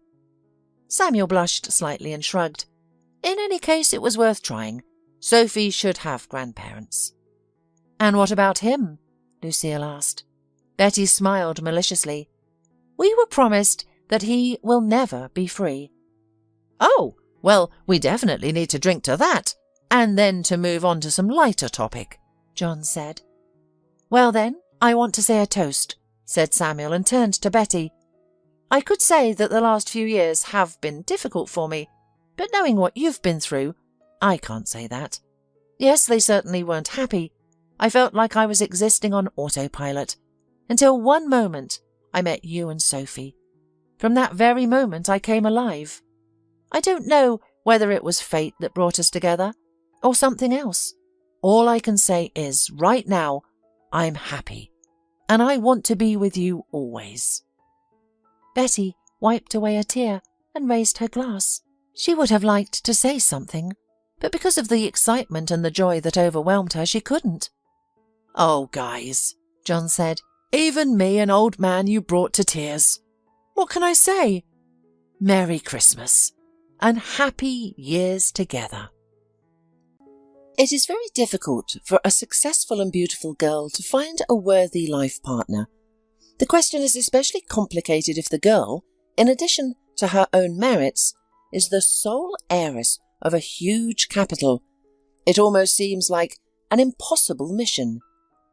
Polly has always been a daddy's girl, and her bond with her father grew even stronger after her mother passed away during her student years, after a long and debilitating illness. The father and daughter supported each other through her treatment, and even more so after her passing. They formed a tight-knit unit, not allowing anyone else into their world. After a few years, Mr. Matthews, Polly's father, was tired of his monastic lifestyle and decided to find a life partner.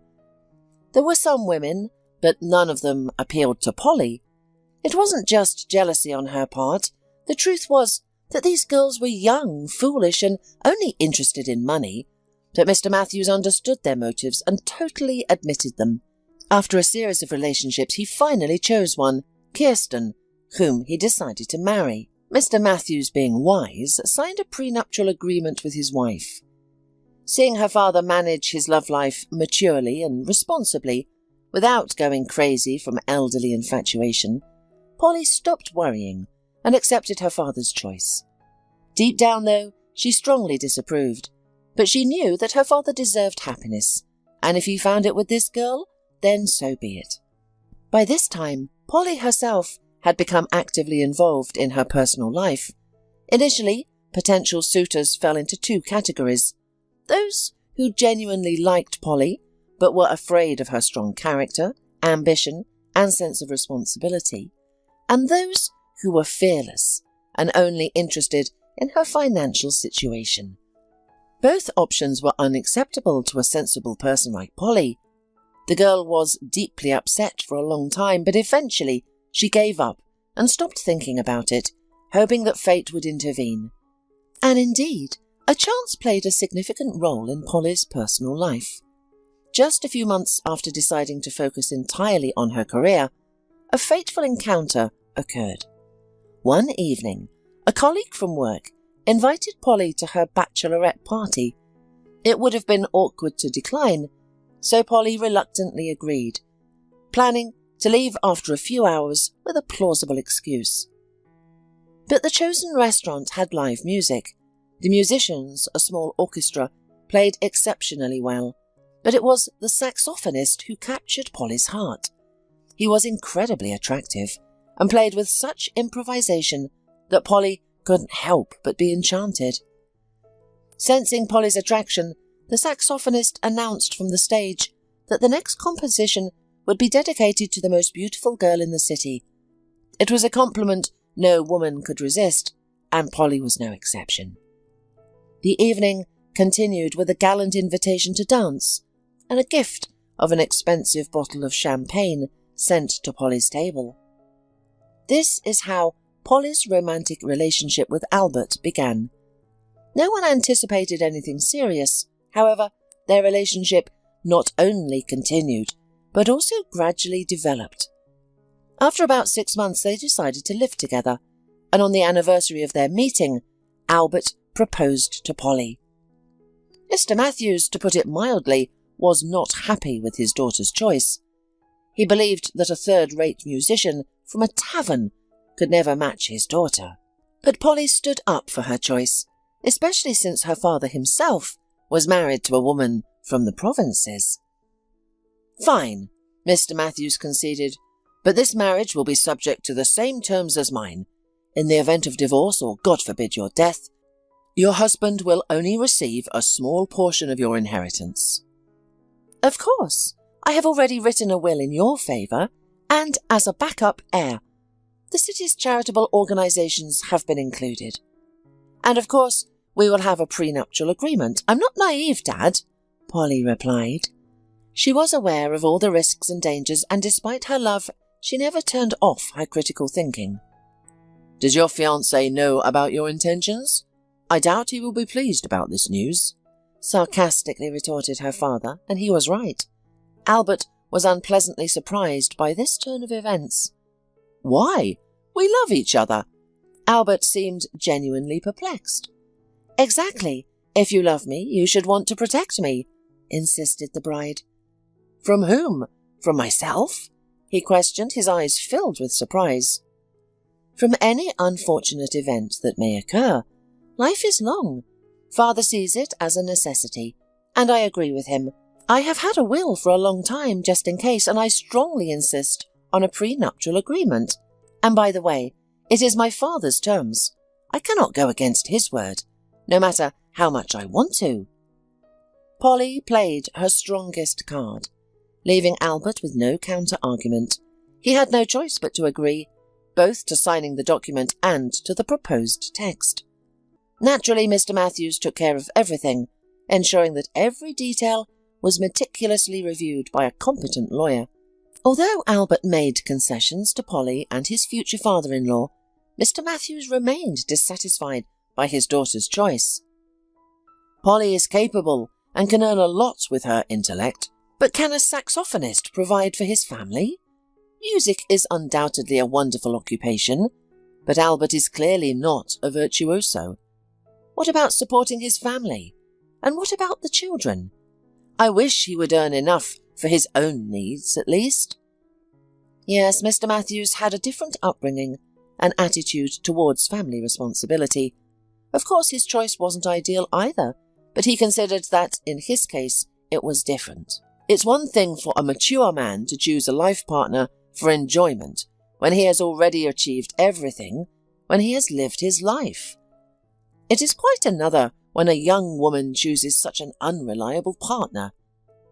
But regardless of Mr. Matthews's worries, the young couple had a lavish wedding and began their family life, despite the disapproving comments from outsiders.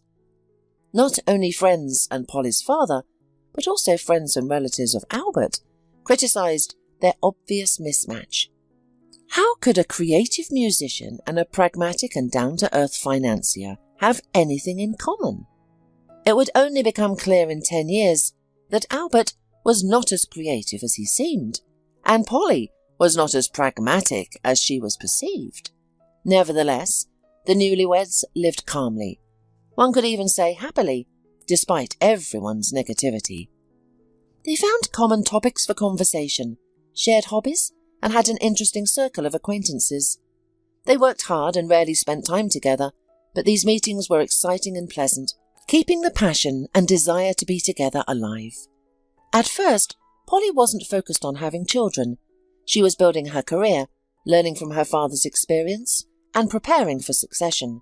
Her husband seemed to understand and didn't insist on having a baby right away. However, after 5 years of marriage, the topic of having children came up more often. Polly realized that it was time to seriously consider it and not miss her chance to become a mother. But just as the couple began actively planning, Mr. Matthews fell ill. His illness was severe, long and painful for him and everyone around him. Understandably, in such a state, Polly was not emotionally or physically ready to plan a pregnancy. When her father passed away, it felt like the light of her life had been extinguished. Despite his prolonged illness, she was not prepared for the loss of her closest and dearest person. At the funeral, people tried to console her, saying, "Thank God he's at peace now. Think of it that way, Polly." Polly forced a smile and accepted their condolences, although, in her heart, she wanted to lash out at such sympathizers. This period in her life was extremely difficult. She wanted to shut herself away and not come out under any circumstances, spending her days in bed under a blanket, crying and feeling sorry for herself. After a few days in this state, following her father's funeral, Polly realized that it wasn't a solution for her personally.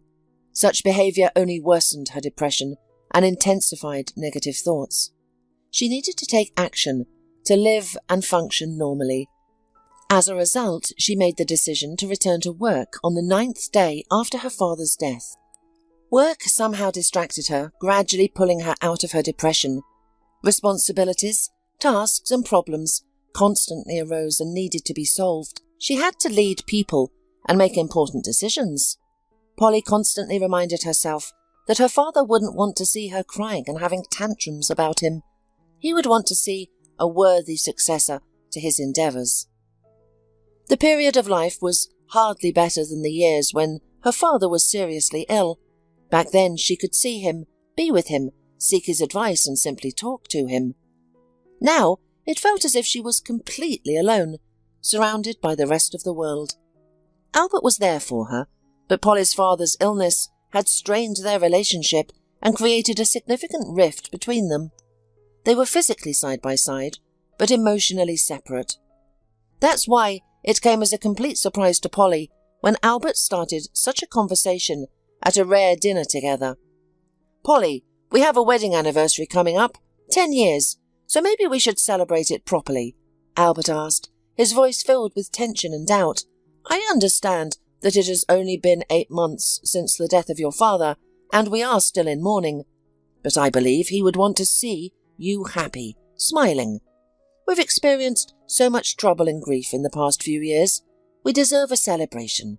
Some positive emotions. What do you think?" At first, Polly was extremely sceptical of the idea, especially since Albert offered renting a restaurant and inviting family and friends for a full-fledged anniversary celebration. Polly didn't feel like it was a significant event, especially considering the strained relationship she had had with her spouse in recent years. "Think about the positive memories, the happy moments," Albert persisted. "Maybe it will help us become closer again, to remember why we got married and how happy and in love we were." "Why do we need a crowd of people for this?" Polly questioned incredulously. "Well, they are our loved ones, good people. They will come, be happy for us, give us gifts, and say nice words. It will definitely improve your mood, at least for that day. Look at yourself. You always seem so gloomy." Seeing Polly's nervous grin in response, Albert quickly added, "I didn't mean that you have no reason to feel that way. God forbid. I'm not blaming you. I just want to cheer you up. Maybe we can still make things work. I want it so badly," he said, taking his wife's hand in his palm. "Okay," Polly gave up after thinking over the idea. "But who will organise all of this? It sounds like a grand celebration, which is nice, but it will take a lot of time and effort to plan. I don't have the ability or resources for that. I'm sorry." "I understand. And I don't expect you to do it all by yourself. I have my own resources and specially trained people to help me. We'll hire a firm to take care of all the organisation," Albert suggested. "So I'll just need to show up at the appointed time and place?" Polly clarified. "Exactly. Preferably with a good mood, but I won't insist," Albert smiled in response. Polly agreed. After all, if nothing was required of her, maybe Albert was right, and it could be good for their relationship. What if everything could still be fixed and saved? After all, marriage requires compromise and giving in to your partner. Albert was so involved in the planning process, constantly sending photos and videos and writing to his wife, that she eventually became willingly ignited by the upcoming event. By the appointed date, Polly was already filled with enthusiasm, which infected her husband. For the first time in several years, her mood was truly elevated. The anticipation of a real celebration overwhelmed her. On the eve of the anniversary, Polly even went shopping. She wanted to look beautiful on this evening for him. Polly carefully selected her dress and even booked an appointment at the beauty salon. Unexpectedly, she felt the urge to make a drastic change and dye her blonde hair brown, as well as cut off her long locks. Looking at herself carefully in the mirror, Polly was pleased with her appearance. Her figure-hugging black dress suited her well, and her straight brown hair, reaching the middle of her shoulder blades, gave her a refreshing look.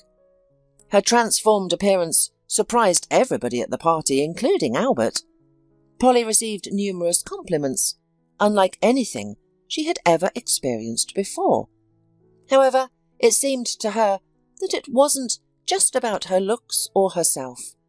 Something inside her had changed, due to the anticipation and expectation of something good. The inner sadness, depression, and coldness began to recede, making room for more joy in her life. Those present noticed these changes, which created a noticeable difference before and after. Albert was truly delighted and shocked by the transformation. "My dear, you look amazing," he admired. He constantly toasted and complimented his wife, both privately and publicly. The guests also spoke kind and warm words, wishing them many more years of happiness together. The evening was truly magical. Polly felt incredibly happy. It was a long-forgotten feeling and emotion that she hadn't expected in years. She didn't expect to still be capable of such joy. But suddenly, the opposite of what she had felt just moments ago washed over her. Tears of sadness and despair started rolling down her cheeks. Her high spirits were replaced by a sudden collapse, as if triggered by a snap of her fingers. Instinctively, she sought refuge away from the guests, hoping to hide this sudden change in her state and mood. She entered the first door she found and closed her eyes tightly, trying to suppress the wave of panic and fear that seemed to come out of nowhere. Suddenly she heard a familiar voice. It was her husband, speaking on the phone. At first Polly couldn't focus on his words. Her inner state overwhelmed everything else. She was about to call out to her spouse for help, but then she caught some of his words. "Baby, you know this wasn't just a whim of mine. We talked about this 100 times. After hearing baby, Polly's heart pounded even harder. If she thought she had been unwell a minute ago, now she realized the real pain. It was as if she had been struck in the solar plexus, making it hard for her to breathe. Only now did Polly realize that she had taken refuge in the storeroom. It consisted of 2 rooms, and Polly was in the first one. Albert was clearly in the second room, feeling safe with the closed door and without fear of being discovered. "Oh yeah, she's enjoying herself a lot. I wish you could see her. She even dyed her hair and changed her hairstyle. It suits her, by the way." Albert's laughter filled the room. The interlocutor must have said something, as his next words followed. "Don't be jealous. You know who I really love." Polly thought to herself, "Well, at least now I know it's obviously not me, although I would like to meet your new favourite." Meanwhile, Albert continued after a pause, speaking to his mistress in a tone full of tenderness and affection. "Well, come on. It's only a week left to endure. We've been waiting so long. Why are you so upset?" Polly couldn't recall him speaking to her like that, except perhaps at the beginning of their relationship. "Stop!" Polly interrupted her own romantic musings. What week are they talking about? What are they waiting for? Thankfully, the conversation continued. "Did you get the medicine? Everything should be untraceable." Albert bombarded his mistress with questions. Polly felt another blow as she received the words. Thoughts became jumbled in her head. Something that wasn't supposed to be discovered. Are they planning to kill me? When this thought struck her, Polly struggled to contain her panic and horror. "No, that's absurd. My death wouldn't benefit them."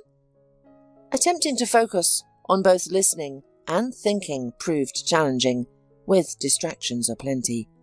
The only idea that surfaced after Polly's husband's last comment was the urgent need to activate the voice recorder on her phone.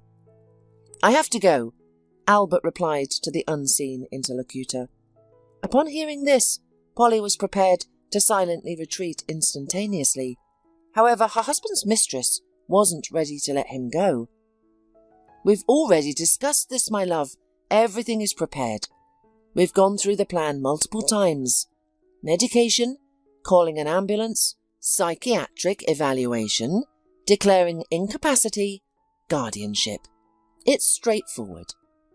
Polly leaned against the wall, grateful for the support it offered. Otherwise, she would have crumbled under the weight of such a clear and terrible plan. "Thank you, my hubby, for the accessible and concise explanation," she sarcastically muttered to herself, a grin on her face. That chuckle was the only defence her psyche had left. Pain, frustration, and despair threatened to make her scream at the top of her lungs. Polly gathered the shattered fragments of herself, desperate to remain composed and undiscovered. "I understand your worry. I'm nervous too, but it will all be over soon," Albert said affectionately. Polly wanted to storm into the room and reveal that she had overheard everything, but then a thought struck her. How safe would that be? We have been married for 10 years, and I never thought he could do this to me. What else did I not know about him? What else was he hiding? Contemplating this, Polly realized it wasn't safe to cause a scene or leave just yet. After all, he was still her husband. What other schemes could he come up with? Polly now knew the main point, and she returned to the restaurant hall. "No, I must approach this differently," Polly reasoned to herself, now sitting calmly at the table, not showing any signs that something was amiss. "So, They're going to admit me to a mental hospital and declare me incompetent. Well, that makes sense. It's basically the only thing my father didn't plan for.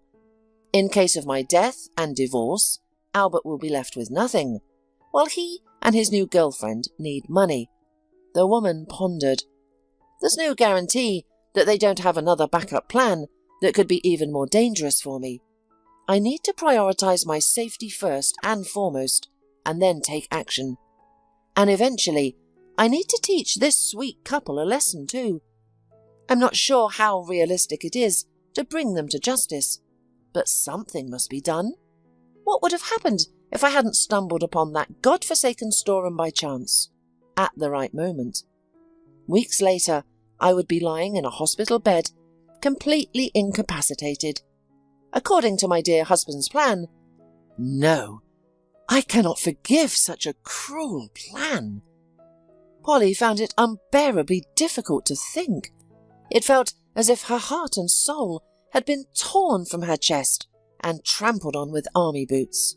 Of course, love, especially as it was at the beginning of our relationship, is no longer there. But in a long-term relationship, it should be replaced with respect.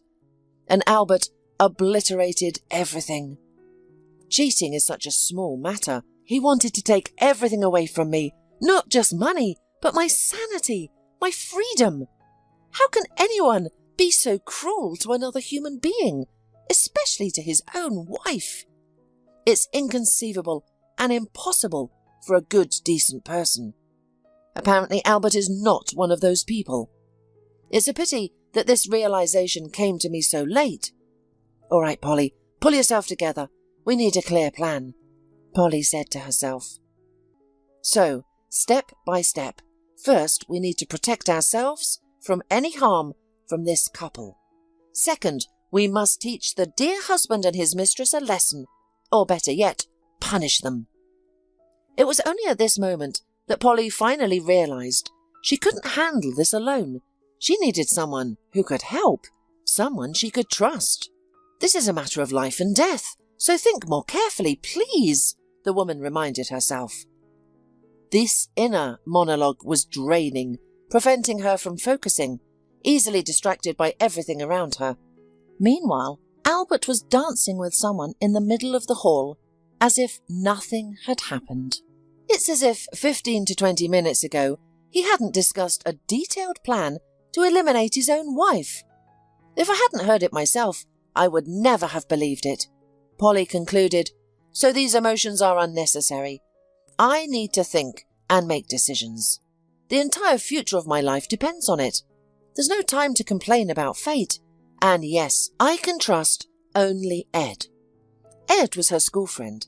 They had been friends throughout their school years, and even during their time in college. Then he moved to a neighbouring town in another city, and their lives took parallel paths. No, they didn't forget each other and kept in regular contact, but distance had certainly affected their friendship. With her purse in hand, Polly slipped out of the restaurant. Once outside, she walked a few 100 metres away and called a cab. She didn't want to linger at the entrance, where her guests occasionally went out for a smoke and fresh air. Polly had no desire to engage in conversation with a noisy crowd, and there was a risk of running into her husband face to face. That would be too much. She wasn't certain if she could maintain her composure when looking into his eyes. It's a good thing I have a 2-hour drive ahead of me. It will give me some time to recover and gather my thoughts, Polly reassured herself. She sat silently in the back seat of the cab, gazing out the window at the flickering lights, the forest and the scenery illuminated by the headlights. It was her way of trying to clear her mind. Several times she replayed the recorded conversation, and each time her husband's words pierced her heart like a knife, causing immense pain. Yet she pressed the play button over and over, as if trying to truly comprehend that her husband, with whom she had celebrated their 10-year wedding anniversary, was going to commit such a crime for the sake of money. I wonder if he has any pity for me, Polly wondered rhetorically, needlessly torturing herself with such thoughts. Of course, from his tone, it was clear that he didn't care. When the taxi driver finally pulled up to Ed's driveway, it was almost 3 o'clock in the morning. What a perfect time for an unexpected visit from a school friend, Polly muttered to herself. She even considered waiting until morning at a local bar, but realised that her problem couldn't wait. After standing outside for a moment, taking a deep breath, she dialed the correct apartment. Polly began to worry that Ed might not be home, but then she heard a familiar, disgruntled voice saying, "Who is it?" "Ed, please open the door. It's me, Polly." "Polly?" Ed interrogated, clearly still half asleep. Before the woman could respond, she heard the sound of the front door unlocking. "Hi, I'm sorry for coming at this hour, but it's an urgent matter. I have nowhere else to go." "Come in. Let's not broadcast the details of your personal life to the neighbours," Ed interrupted. "Come into the kitchen. Get settled. I'll make some tea. Or coffee? I just need to quickly wash up and change clothes."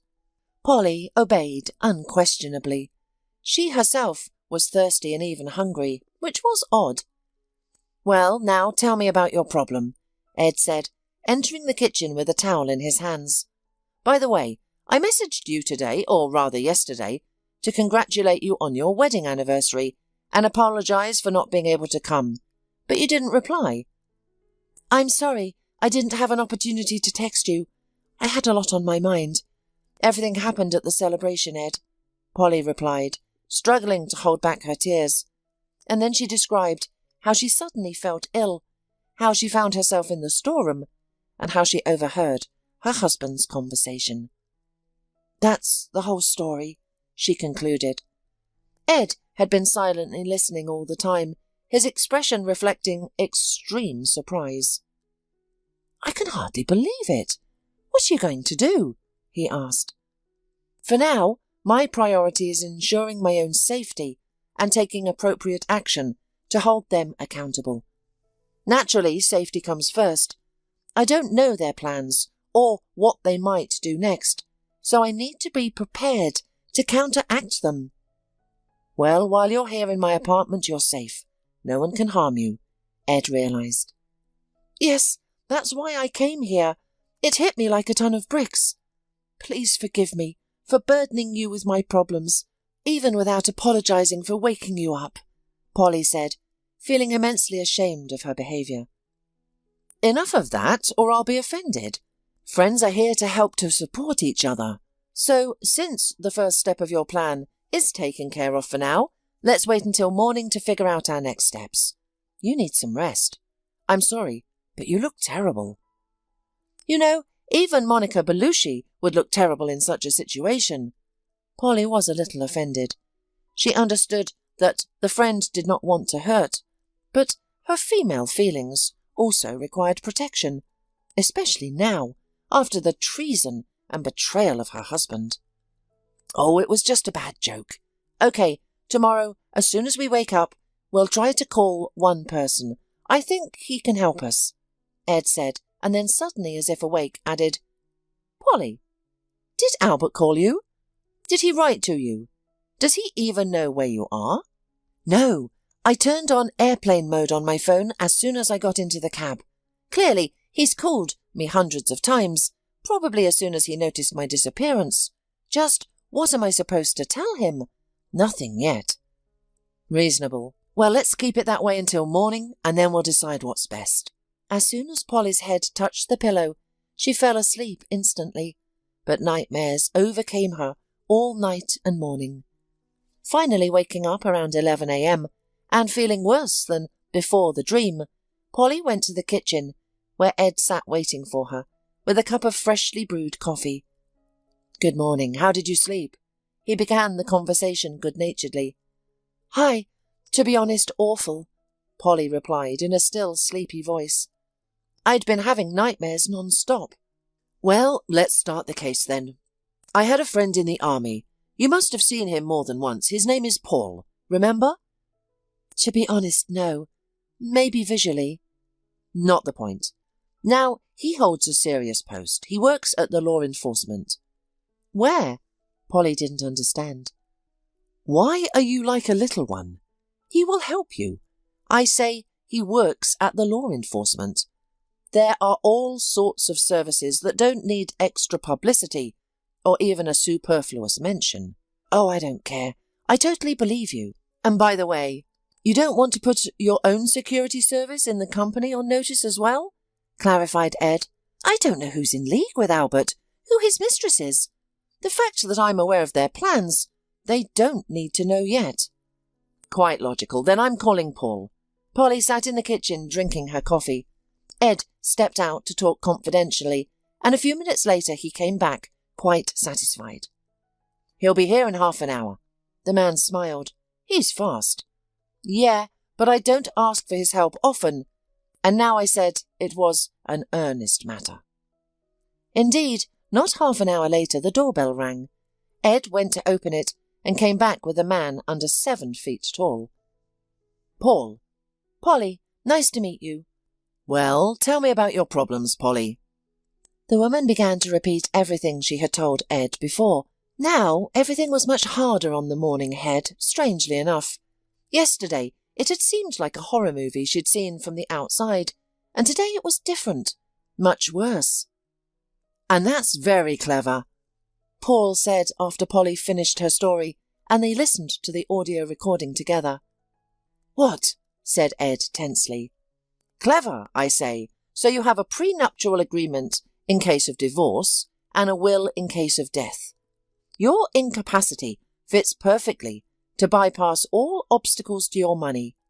Well, it's a good thing you didn't write anything to him out of emotion.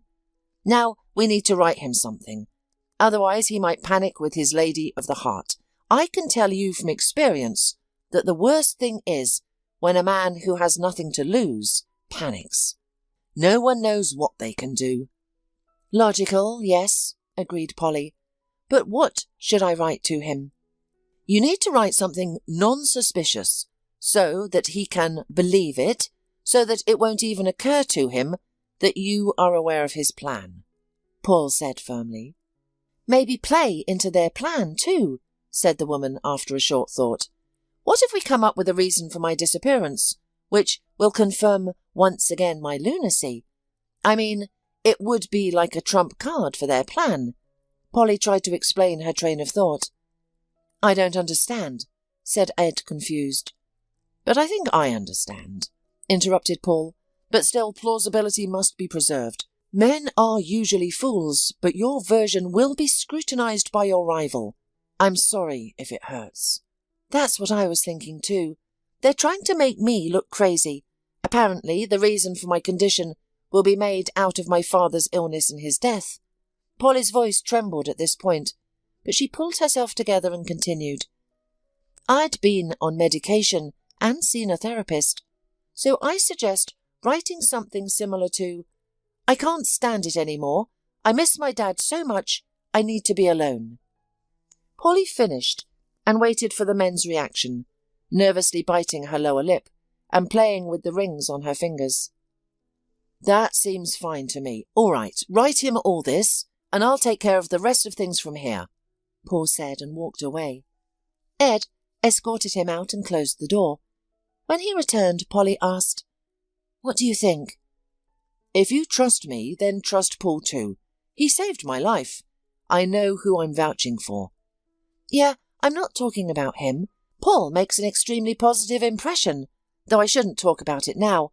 I'm the worst judge of character in the world. I'm asking in general. Neither you nor I are professionals in this matter. We delegated the task to a man who understands this business, and he gave us guarantees. I trust him. That's all I know, Polly. I'm sorry. I'm just very nervous, Polly said, and then added, Listen, I saw your bachelor's refrigerator.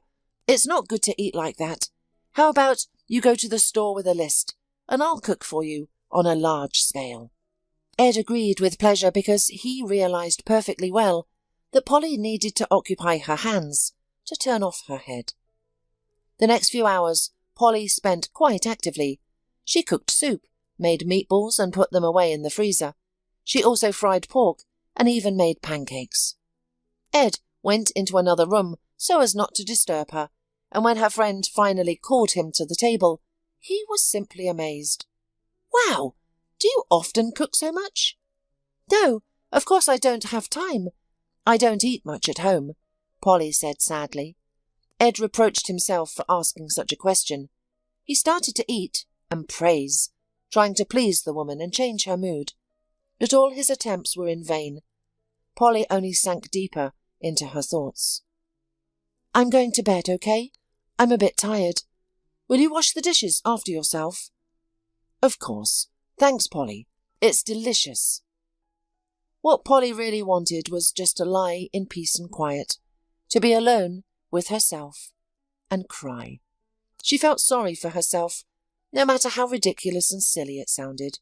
Yes, she was a grown woman who felt sorry for herself, sorry for her 10 years with her husband, sorry that it was ending like this, sorry for her life.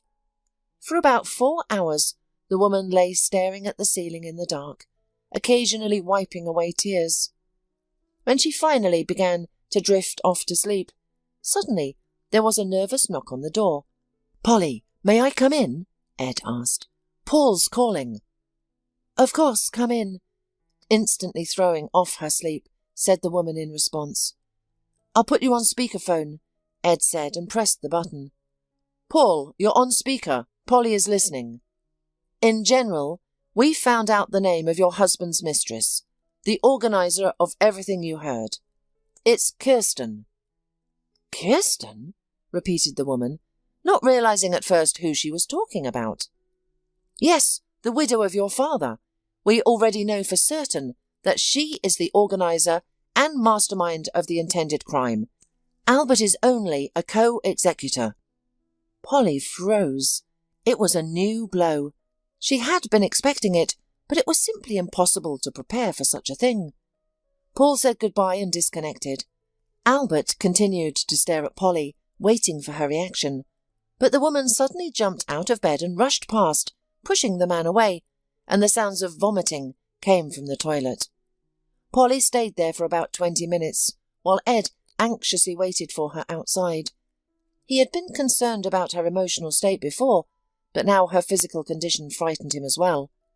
Finally, gathering her strength, Polly came out and asked in a weak voice, Ed, would it be too much to ask you to go to the drugstore? No, of course not. What do you need? What's wrong with you? Her friend instantly responded, pocketing the essentials. I need pregnancy tests. Can you please get some? Sure, I'm on my way. The man quickly closed the front door behind him. Polly had been trying to conceive for years, going through numerous tests, and she had almost given up hope. And now she realized that she was almost 2 weeks late, to which she paid no attention. Stress and depression working almost around the clock. Then there was the added pressure of waiting for the anniversary. There was no time for thinking about that. Anyway, there was no doubt that she was pregnant. The pregnancy test was just the final confirmation. Ed returned quickly, seemingly literally running to the pharmacy.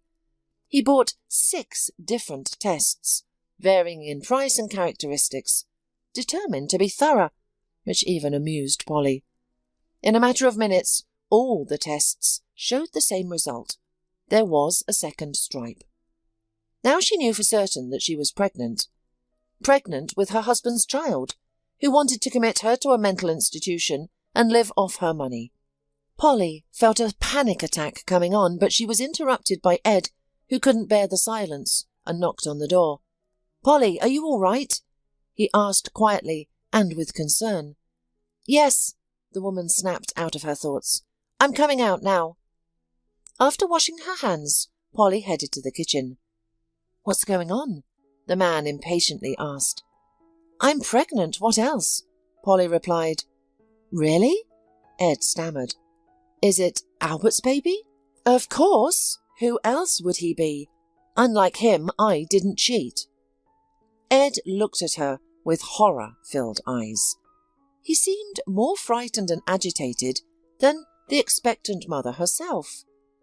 And... He hesitated, cutting himself off mid-sentence. I will give birth, of course. It's not the baby's fault. He doesn't need to know his father or be told about him. What matters is upbringing, not genetics. We've been trying to have a baby for years, but it never happened, no matter what we did. And now just one day, after discovering who my husband truly is, I find out I'm pregnant. Destiny must have a very strange sense of humour indeed. I don't know how you're holding up, to be honest. That's a lot of news for one day, the man said sympathetically and stroked Polly's shoulder. Is there anything I can do for you?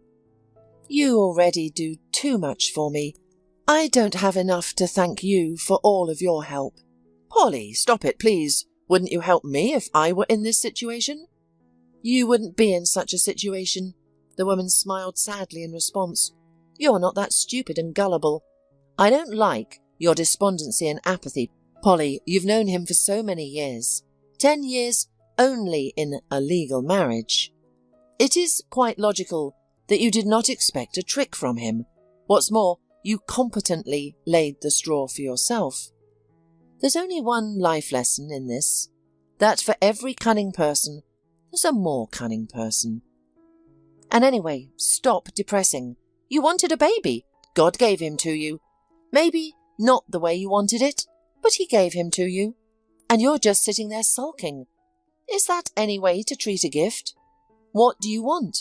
Tell me. I'll go to the store. Or we'll order delivery. We'll celebrate this news. Ed was so contagious in his emotions, in his joy, that Polly couldn't help but give in. The man brought her favourite cake, and they did not hesitate to eat it with spoons, right out of the box.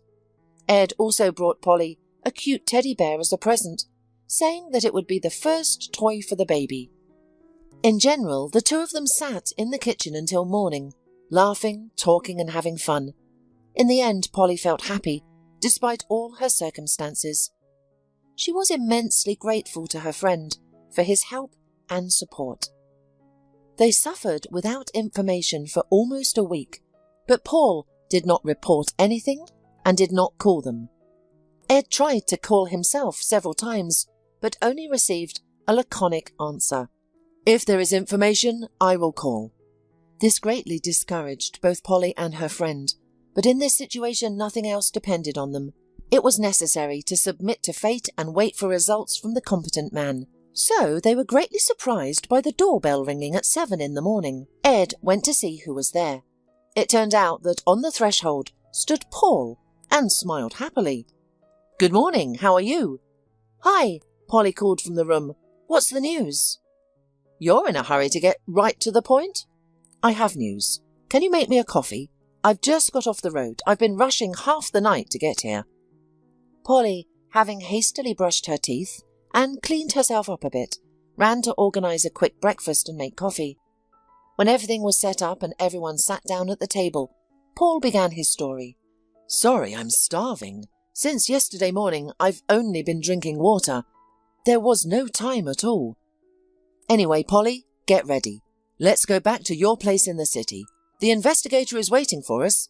Albert and his accomplice have been detained. There's evidence, and they're already playing a game. Who will give up his accomplice faster? Polly listened to the conversation in silence, afraid to even say something, afraid that it was a dream, that she would wake up again in a nightmare, in that storeroom, and there would be no Ed and Paul next to her, and there would be no pregnancy ahead, but a place of residence in the padded room of a psychiatric hospital. Polly, are you okay? Ed asked, noticing the fact that the woman was silent. I'm fine, guys. Thank you so much. Polly forcefully held back her tears. It's early to thank yet. When they're convicted, then it's a different matter. But now you are perfectly safe because they will be in custody until the trial. They can't escape justice, especially as each of them has already signed a heartfelt confession, Paul reported. Then why do I have to go to the investigator? To testify. You're the victim. You filed a statement. Well, you'll file it retroactively, so get your stuff. When Polly went to her room, Paul said to Ed, You talk to her. She's going to have to meet her husband and his mistress. No other way. No other way? Paul, she's pregnant. I'm afraid for her. Is she pregnant by that jerk? Yeah, by her husband, of course. She didn't know. Poor woman. Even though she's rich, well, we'll help her any way we can. Even the trip back to the city was difficult for Polly, not to mention what she experienced at the investigator's office. It was so gloomy there.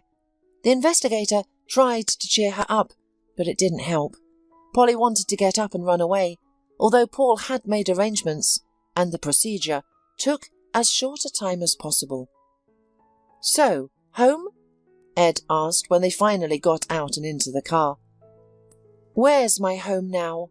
Polly interrogated philosophically. Can you take me to our old country house? I can, but why there?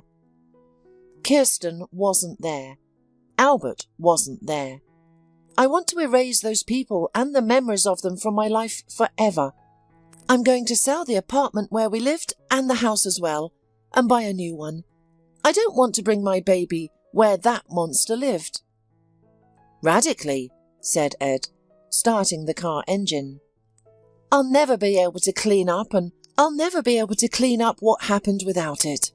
Stop your wailing, Polly. Imagine that fool Albert wouldn't have been provoked by this Kirsten. He alone would not have decided to commit such a plan, and you would live with him, not suspecting how he really feels about you and who he really is. Yes, you paid a heavy price for it, but fate gave you a child in return. Isn't that a good exchange? Despite the pressing feelings, Polly was eternally grateful to fate that she had a man on whom she was able to lean in a difficult moment. It's scary to imagine what would have happened without him. Ed stayed at Polly's house for a week and helped her with all the difficulties that arose. He went with her to the doctor, helped with documents, went to the investigator.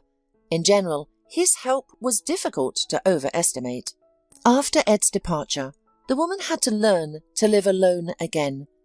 This had never happened to her before in her life. First, she had lived with her parents, then with her father, then married. Now, she was completely alone, left to her own devices. Though, of course, it wouldn't be for long. Not even 8 months later, the centre of her universe would be born. All these months, Polly spent her time and energy on business and worries to ensure that everything would be ready in time for the birth of her baby. She put great effort into solving real estate issues and subsequent repairs. At some point, she became so tired of these problems that she began to regret her decision to change everything hastily. However, she was pleased with the result. Everything in her new apartment was done in her style, exactly the way she liked it. Naturally, pregnancy took a tremendous amount of strength and energy, but she learned to accept all the problems and troubles as temporary difficulties. Everything passes, and this too shall pass. The eternal wisdom of Solomon was finally reflected in Polly's soul. She also took a philosophical approach to the fact that she was periodically summoned to the investigator's office and then to court. At first, when Paul announced that Albert and Kirsten were detained, Polly thought that it would be incredibly difficult to meet with them. However, she had to attend several court sessions, where she saw those who wished her harm and wanted to ruin her life, and she had learned to take it all easy. Fortunately, by the time she gave birth, all matters were completely settled. She had bought and arranged the new apartment, prepared all the baby things, set up and adjusted her business, finalized the divorce, and even the trial was completed. Polly gave birth to a wonderful and healthy boy. Although the labour had some complications, everything ended safely, and that was the main thing. Both mum and baby were no longer in danger and felt good. Polly named the boy Ed in honour of her best friend. Ed met Polly and the baby at the discharge from the separate house. Along with him, Paul also arrived with a huge bouquet of yellow chrysanthemums, Polly's favourite. "Take a look at Paul. He's a good man," Ed winked at her.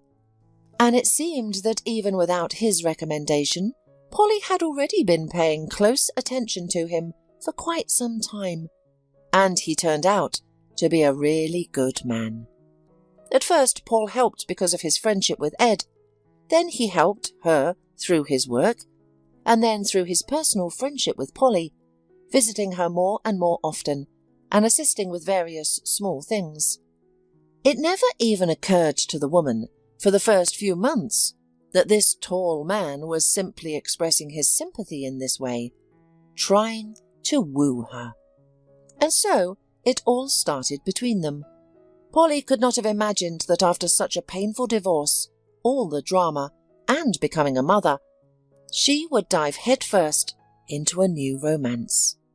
But her heart told her that Paul was worth it, that he wouldn't let her down or betray her. We can only hope that with Paul, Polly will find her happiness as a woman, build a strong and real family, and finally be happy. Nick married Jolie 3 years ago. To be honest, he wouldn't have married her if she hadn't become the sole owner of the business after her father's sudden death. Her father, a seemingly young and strong businessman, had died unexpectedly from a stroke. Jolie was Mr. Macmillan's only child, and she was the sole heiress to his fortune. That is why Nick, handsome slacker, who was used to living at the expense of women, paid attention to her. Jolie was captivated by Nick's charming promises, while he planned to stay with her until a more profitable opportunity arose. But it soon turned out that the most favourable option, the jackpot of his life, was Jolie. She inherited her father's colossal wealth, and Nick knew exactly how to take advantage of it. He believed he could easily manipulate her deep affection for him to control her fortune. And everything was going as well as possible for Nick. The girl was deeply grieving. Her father had been her pillar of support and the most significant person in her life. So Nick quickly surrounded Jolie with care and support at such a hard time. The young and naive girl was unaware that the worst moment of her life had spurred Nick to hide his true nature even more. At least until their wedding, he maintained his good behaviour, ensuring there was no turning back. After the funeral, he proposed marriage, of course suggesting they wait until her mourning period for her father was over. Nick was adept at deception, manipulation and pretense. He could become whoever he needed to be and do whatever was expected of him. With his wealthy girlfriends, he typically didn't put in much effort, thinking there would always be another wealthy woman. With Jolie, the name was worth it. The efforts would not be in vain, and the cunning man clearly understood it. But the first hurdle for him came unexpectedly from a source he couldn't have foreseen. Jolie's father had a best friend. He was also his main deputy in the company and godfather to Jolie. Mr. Chinland understood right away that Jolie was head over heels in love and wouldn't be dissuaded from marriage. Her grief over losing her father made her seek a replacement. But as an intelligent and shrewd man, Mr. Chinland categorically insisted on the prenuptial agreement, and he managed to win Jolie over to his side. "Nick, it's for business. Is it that hard?" Jolie asked, repeating what Mr. Chinland had told her. "This is humiliating. Do you think I need your money?" the man retorted, indignant at this turn of events. "Honey, it's just a formality. We only need it in case of divorce. My godfather really wants us to sign it. He's always been like a second father to me." Jolie may have been naive about financial matters, given that she'd never had to worry about money, but she wasn't a fool in other respects. When she set a goal, she achieved it, no matter what. Nick was pinned against the wall and had to agree to all of Mr. Chinland's terms. The marriage contract formulation was standard, but it curtailed Nick's rights completely. It was evident that the business and all other property inherited from Jolie's father could not become joint property of the spouses. Nick assumed he would receive a share in the dividends, acquire new property and assets. However, the contract, drafted by a top-class lawyer, prevented Nick from having this opportunity. Despite this, Nick believed the marriage was still beneficial to him, as he would access his wife's finances without control and build up capital for the future, He was going to take money from the common budget on a daily basis and transfer it to his name.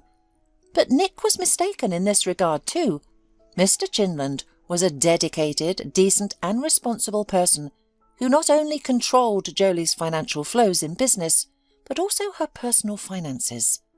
Nick had limited funds for personal expenses, but nevertheless he remained optimistic about the future and waited to see how the situation would develop. And soon it turned out that his patience was indeed rewarded. Jolie had been trying to conceive since their wedding day. She desired motherhood, but each new cycle brought bitterness and disappointment. Initially, she attributed it to nerves and stress caused by the frantic pace of life. She took business into her own hands and learned a lot on the go, which was naturally exhausting.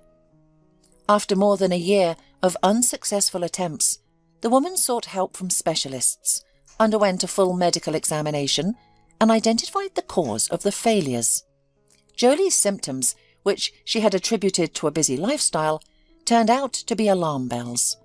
Her body was warning her of problems, but she had ignored it, and finally the doctors diagnosed her with cancer. She underwent almost 2 years of treatment and suffering, but with little success. All this time, Nick played the role of husband only nominally. His vested interest was that Jolie simply did not exist, and he had not managed to hide it well enough. Although they never openly discussed it, Jolie was aware of the numerous women her husband had cheated on her with. But Nick believed he was adept at conspiracy and manipulation. He believed he was successfully playing the role of a dying wife's husband without arousing suspicion. He felt lucky and thought he only needed to endure a little longer to achieve his desired outcome. However, Nick's behaviour was condemned and discussed by everyone, from the nurses in the hospitals where Jolie was cured to Mr. Chinland. The man was furious and helpless. He couldn't comprehend why Jolie would desperately want to preserve her marriage on the brink of the grave. He also was worried that Jolie had no will. As a result, her husband automatically became her only heir. That scoundrel inherits everything, including the fruits of Jolie and her father's also contributed to. All of their hard work would be for nothing, an exercise in futility. Mr. Chinland was sure that Nick, this wastrel, would squander all the property within a few years. However, the elderly man was at a loss on how to broach such a delicate subject with his goddaughter, who until yesterday emanated health and youth, and now had no chance. She was dying, and it would happen in the very near future.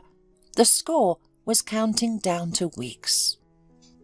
Nick was already rubbing his greedy hands. His eyes were burning with anticipation, getting rid of this frowning and sick wife and acquiring a solid capital. It seemed to him that the matter was in the bag. Mr. Chinland prayed that he did not have to start a conversation about the will himself, but fortunately it was not necessary. Jolie started the conversation herself. Her secret left him speechless, because she had planned everything meticulously, with finesse and a ruthlessness he never expected. Revenge is truly a dish best served cold, and Jolie executed it flawlessly.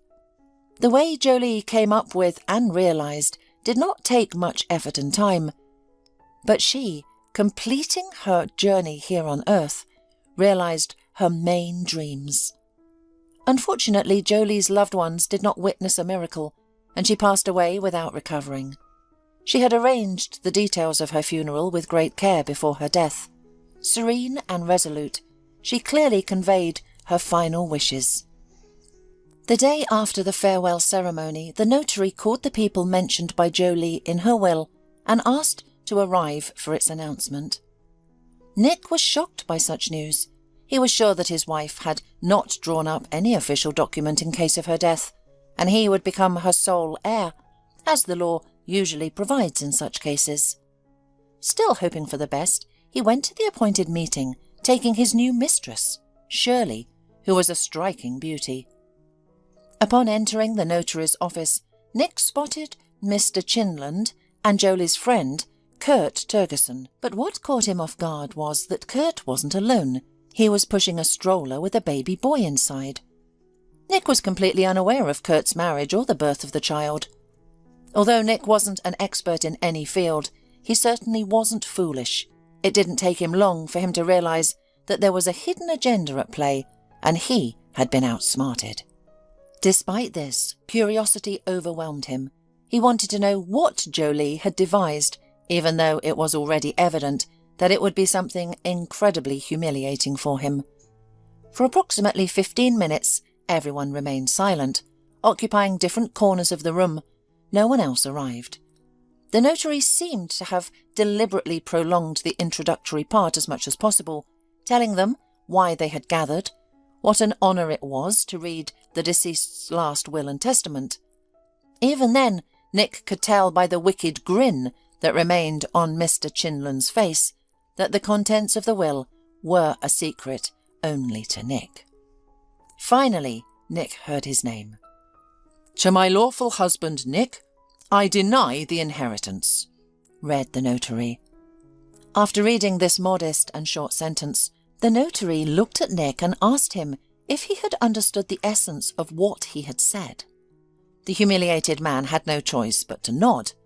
At that moment, Shirley took his hand and tried to get up to leave defiantly, but Nick held her in place. She looked at him with a questioning look that the man ignored. He himself would have wanted to leave the scene of his public humiliation as quickly as possible, but the play was not over, and the invited audience needed to see it through to the end. After a brief pause, the notary proceeded. "I bequeath all my personal property to my only son, Robert Turgeson. Until he reaches adulthood, I appoint his father, Kurt Turgeson, and Mr. Chinland as guardians and administrators of his estate." A shocking revelation hit Nick like a gut punch. What? A son from Kurt? His patience broke and burst out with a surprised scream. Other than Nick and Shirley, the news didn't come as a surprise to anyone present. "Is the boy Jolie's biological child?" Nick asked, gasping for breath and raising his voice. "Yes, Robert is the biological son of Jolie and Kurt," clarified Mr. Chinland. "She hasn't been pregnant in the last 2 years. That's impossible." Nick desperately clutched at straws, despite realising that nowadays being pregnant wasn't necessary to have a child. The godfather smirked, clearly relishing Nick's shock and disappointment. "The advancements in medicine these days are astounding," he remarked. Looking at this scene, Kurt remembered the horror he felt 2 years ago when he discovered that his best friend was seriously ill, with little chance of recovery. It was shocking to him how calmly she spoke about her limited time and what she needed to do.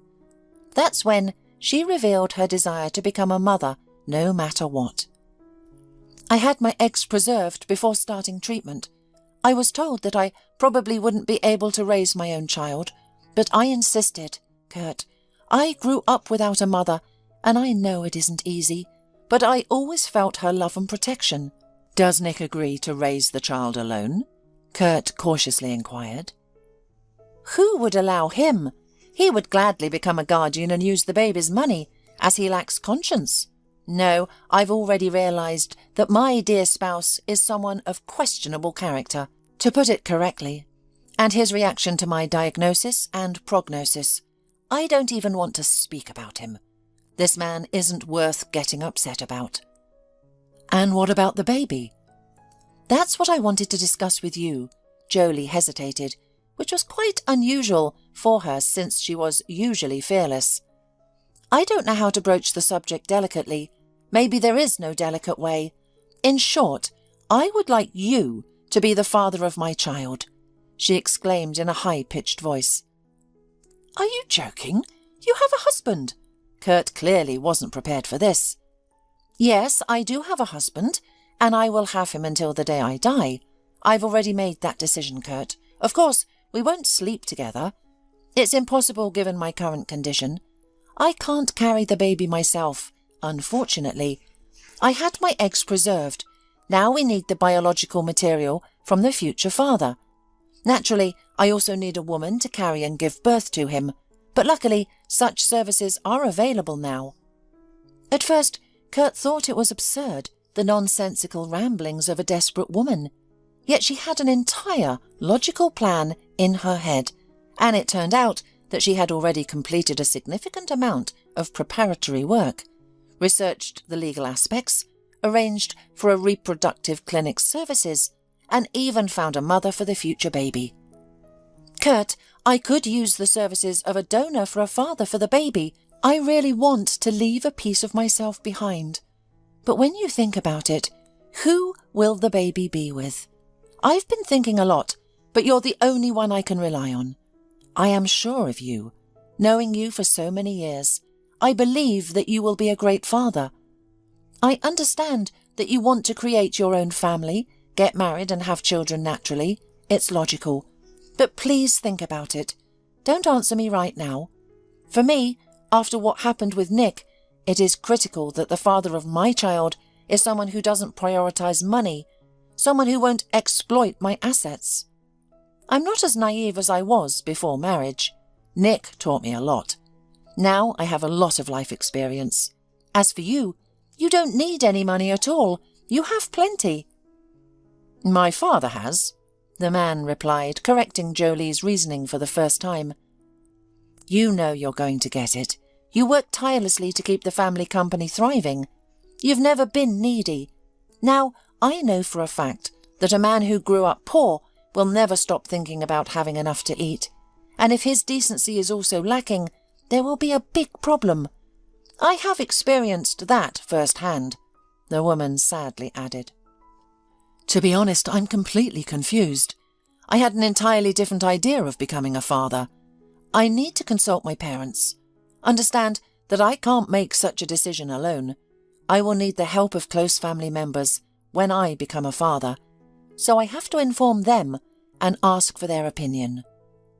Jolie had no objection, so she only requested that Kurt promise to keep in a secret that information. The conversation with Kurt's parents was very difficult. His father neutrally accepted everything that was said, listened to all the explanations and assured that he would support his son's decision and would help as much as he could with his grandchild. His mother, however, was not as open-minded. Like all mothers, she wanted him to marry a good woman and have children together. She felt immense sympathy for Jolie. She had known her from childhood and thought highly of her. But this request, it was very difficult for a mother to accept that her potential grandchild's mother was dying and that the child would be carried by another woman. Can't the child get the disease? The woman dreaded this question, finding it awful, awkward and out of place. However, how else could she ensure her grandson's safety? Jolie does not have a hereditary form of the disease, Kurt answered. This reassured the anxious woman to some extent, though not completely. Nevertheless, after careful consideration, she expressed her support for her son's decision. Kurt himself also struggled with indecision. Jolie's proposal caught him off guard, but after some period of contemplation, he concluded that there was no reason to refuse. When he conveyed his approval to Jolie, she was overjoyed, and they began implementing her plan step by step. While Kurt sat and reflected on the life-altering story, Mr. Chinland reminisced about the conversation with Jolie a little over 2 months ago. Starting from afar, she said that she honoured Mr. Chinland as a second father and hoped he wouldn't refuse, and then she blurted out that she wanted him to become the guardian of her son. Initially, Mr. Chinland thought his goddaughter was delirious, but as Jolie shared the full story, the godfather was left in shock. Not only had Jolie and Kurt made such a bold decision, but they had also hidden it for so long. "How old is the baby now?" Mr. Chinland asked. "Robert is 8 months old," Jolie smiled. "You both truly know how to surprise," Mr. Chinland explained, still processing the shock. "I don't want Nick to find out about the child before I die. In fact, he will only find out when my will is announced. I've already had it drafted, and it's held with the notary. However, there's one aspect that still needs to be resolved. Robert will have only one parent. I've reassessed many aspects of my life, and I don't want to leave anything to chance. Kurt has parents, so if anything were to happen to him, Robert will go to them. But I want you to have rights too, just in case. Being good at understanding people, the elderly man sensed that it could be too dangerous to act with Nick like this, even though Jolie's husband fully deserved such treatment. "Jolie, are you sure that this is the way to treat your husband? He's a repugnant man, involving oneself with his means. I mean, why do you need such vengeance from beyond the grave?" He expressed his thoughts, then immediately stopped himself. "Sorry, dear, for being so rude." "You know, I've pondered this for 2 years. I witnessed Robert's birth, saw how Kurt loves him, and his parents adore him. I require nothing else. I have accepted the situation. Currently, I am much more annoyed by those who speak to me about some mystical recovery and healing. And as for Nick, I loved him so deeply, I believed in him with all my heart. But he turned out to be the most ungrateful beast. He comes to my hospital as if it were hard labour. Do you know his girlfriends brought him here?" The elderly man silently nodded, bitterness apparent in his expression. "And I should forget this? Absolutely not. He cherishes money above all else, so that's how I will punish him. It will be a surprise for him. You see, I kept everything from you. It was immensely difficult. I wanted to introduce you to my son right away, but I was exceedingly cautious so that no one would accidentally find out and tell Nick. This may be my farewell to him. I even wrote him a letter. The notary will deliver it." Mr. Ginland made several attempts to dissuade his goddaughter. It seemed to him like an ill-advised decision. Yet the woman maintained her stance, and he had to concede. After all, it is her final will. It deserves to be respected. Amidst the sudden silence in the notary's office, everyone was engrossed in their own thoughts. Of course, you don't need to be a fortune-teller to guess that Nick cursed Jolie in every possible manner. People like him have no inkling that they themselves might be to blame, and that others' behaviour could be a perfectly logical response. Yet such introspection is too complex for such people. Why bother searching for problems within oneself? Strangely enough, it was Shirley who interrupted the silence. She tried to take her lover by the elbow to lead him out. However, Nick had no intention of leaving, as he had not finished speaking. "Are you sure that I'm not entitled to anything at all? A mandatory share, or whatever it's called? I am the husband, after all," the man shrieked. Even Shirley winced at such behaviour, let alone the others present. Only the elderly notary, accustomed to such conduct, remained unsurprised. "According to the will, you are not included in the circle of persons entitled to a mandatory share in the inheritance. Moreover, I carefully studied your marriage contract. Its text is attached here." The notary patted the thick folder in front of him with his hand. "You have no chance, even when appealing to the courts, although you naturally retain the right to such an appeal." "Of course I will dispute it. It's unclear who this illegitimate child really is, who she claimed as her son." Nick went on a rampage and didn't realise what he was saying.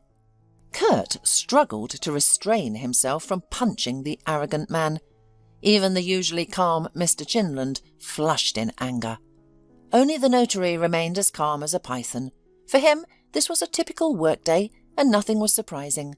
He calmly responded, "Attached here are not only the child's birth certificate, but also medical documents providing clear answers about his birth. Furthermore, as per the deceased's request, there is a DNA examination results confirming that your wife is the biological mother of Robert Turgerson. I should inform you that all documents have been gathered completely and thoroughly." "Can I see?" Nick wanted to see the evidence. "No, you can only review the part that pertains to you. All other documents, especially those regarding a child, can only be disclosed with the parent's consent." Of course, I do not permit it, Kurt immediately interjected. So, it's possible only in a court proceeding if the court deems it necessary to demand these documents. This was the final straw for Nick. He stormed out of the office, slamming the door behind him, vowing not to let this matter rest. His mistress, however, was more polite. She said goodbye and left, quietly closing the door behind her. Does it matter that he didn't sign that the will was read to him? Mr. Chinland asked the notary. There are many like him. It's nothing more than a formality, the notary reassured him. It would be funny if it weren't so sad. I still don't understand how Jolie got involved with him.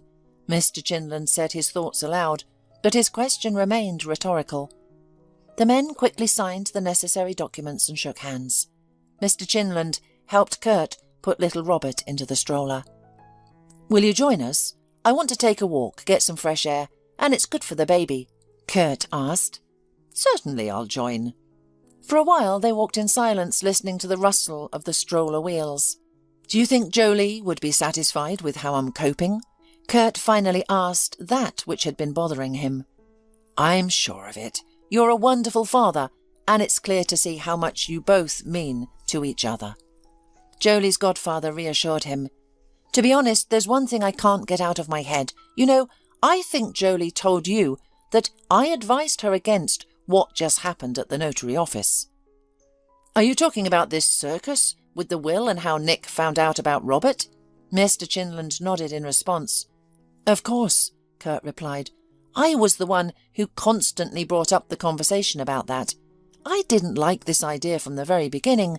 He's a nasty type, angry, stupid and mercenary. Why provoke him? Honestly, I even contemplated telling him when the baby was already born. But Jolie was hiding it so much, I believed I had no right to. I decided that she just didn't want to deal with him herself and left these disputes to us. Today I saw him with that woman, showing no shame at all. Now I question whether I did the right thing by not insisting on my stance. His reaction, the expression on his face, it was horrifying. It would have been better to get rid of him earlier. I think Jolie didn't want to either. That played a part too. And revenge. She wanted revenge because she loved, regardless of what she said later. She loved intensely, and this corrupted love found no other way out. My poor girl. The elderly man wiped a tear trickling down his cheek. Don't grieve for her. She asked us not to. She asked us to direct all our love, which was for her, to Robbie. Kurt comforted Jolie's godfather. While the men reminisced, Nick and Shirley watched from the car, discussing the same topic. So you won't get anything at all, right? The girl asked in disbelief, blinking rapidly. You're such a fool. You've heard that there are no chances because of this foundling. OK, let's go. We need to take at least something valuable and move it to my apartment. 3 days later, Kurt finally mustered the courage to visit Jolie's house, only to find it empty. He had braced himself for a confrontation and even bought 2 security guards for his protection, but Nick got it right and went back to his place, of course not forgetting to take with him plenty of valuables. Now Nick was sitting alone in the small kitchen of his tiny apartment, nursing a bitter whiskey. Shirley had left him, which was quite expected. Why would she need a beggar man?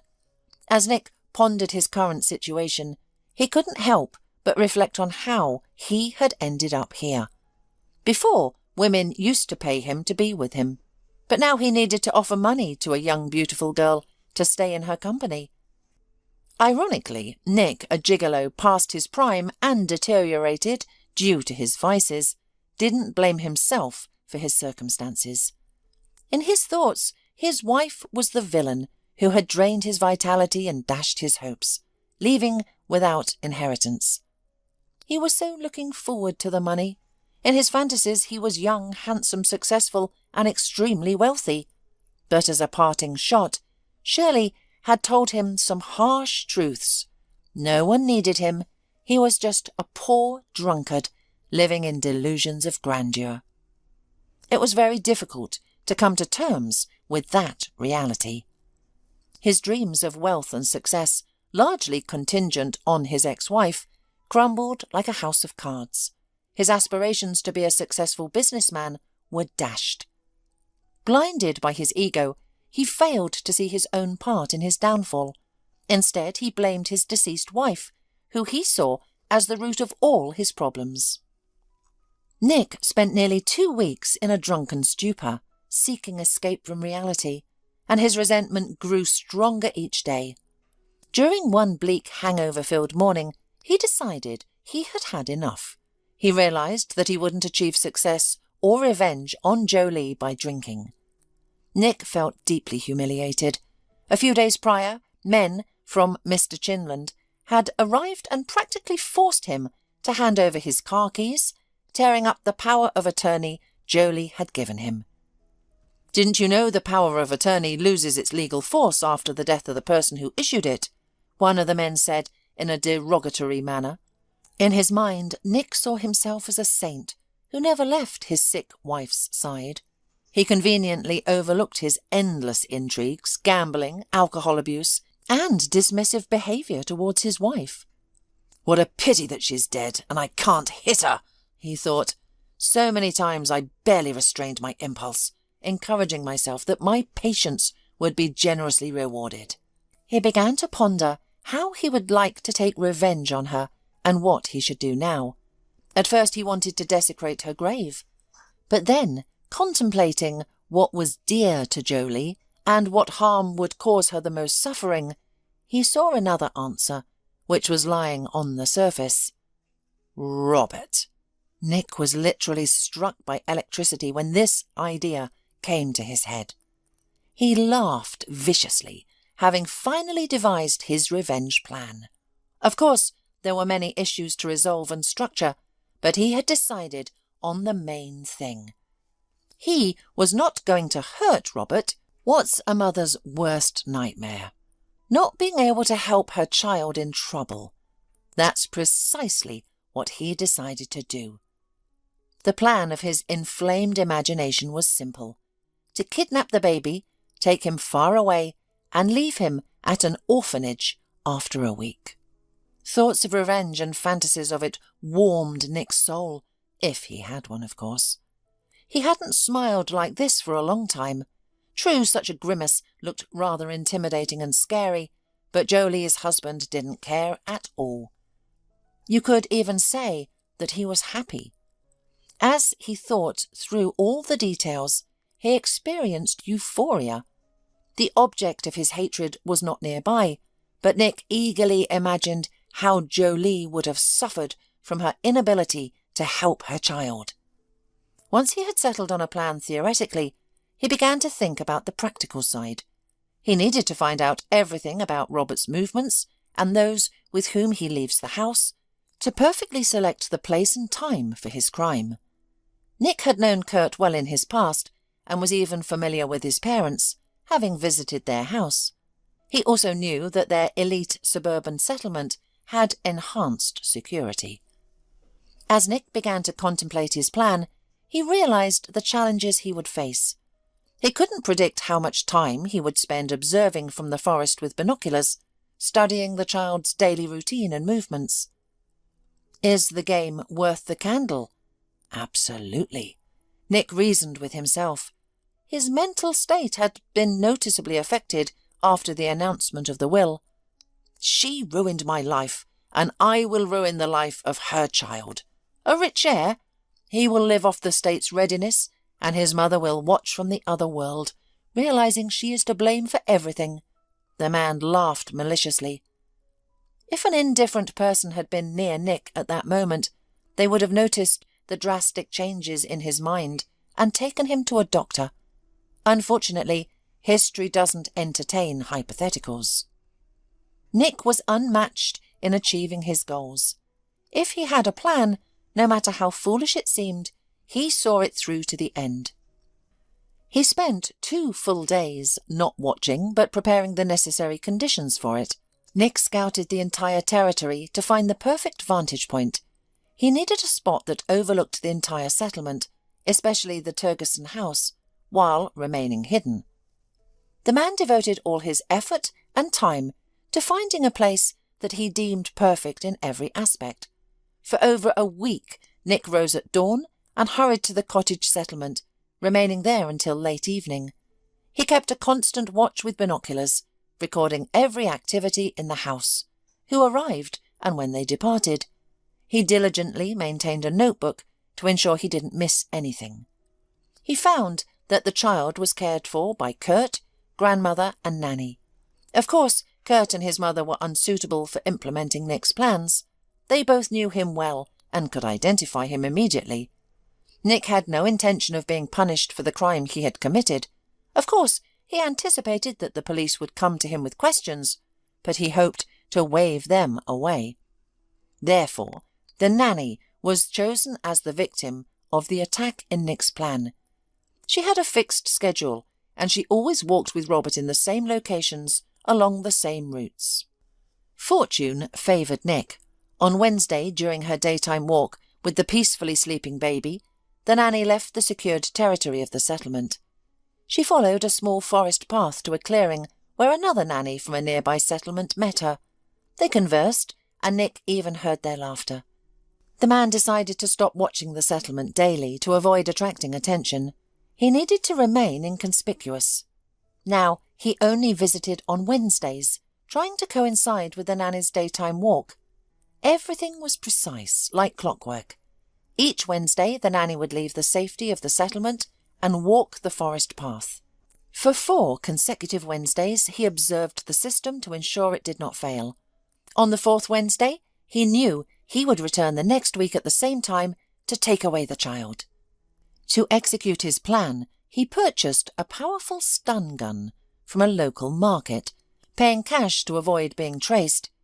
He meticulously planned every detail to avoid capture.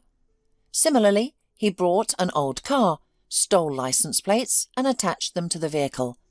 He strategically determined where to park the car so it was close enough to escape but not so near as to attract attention.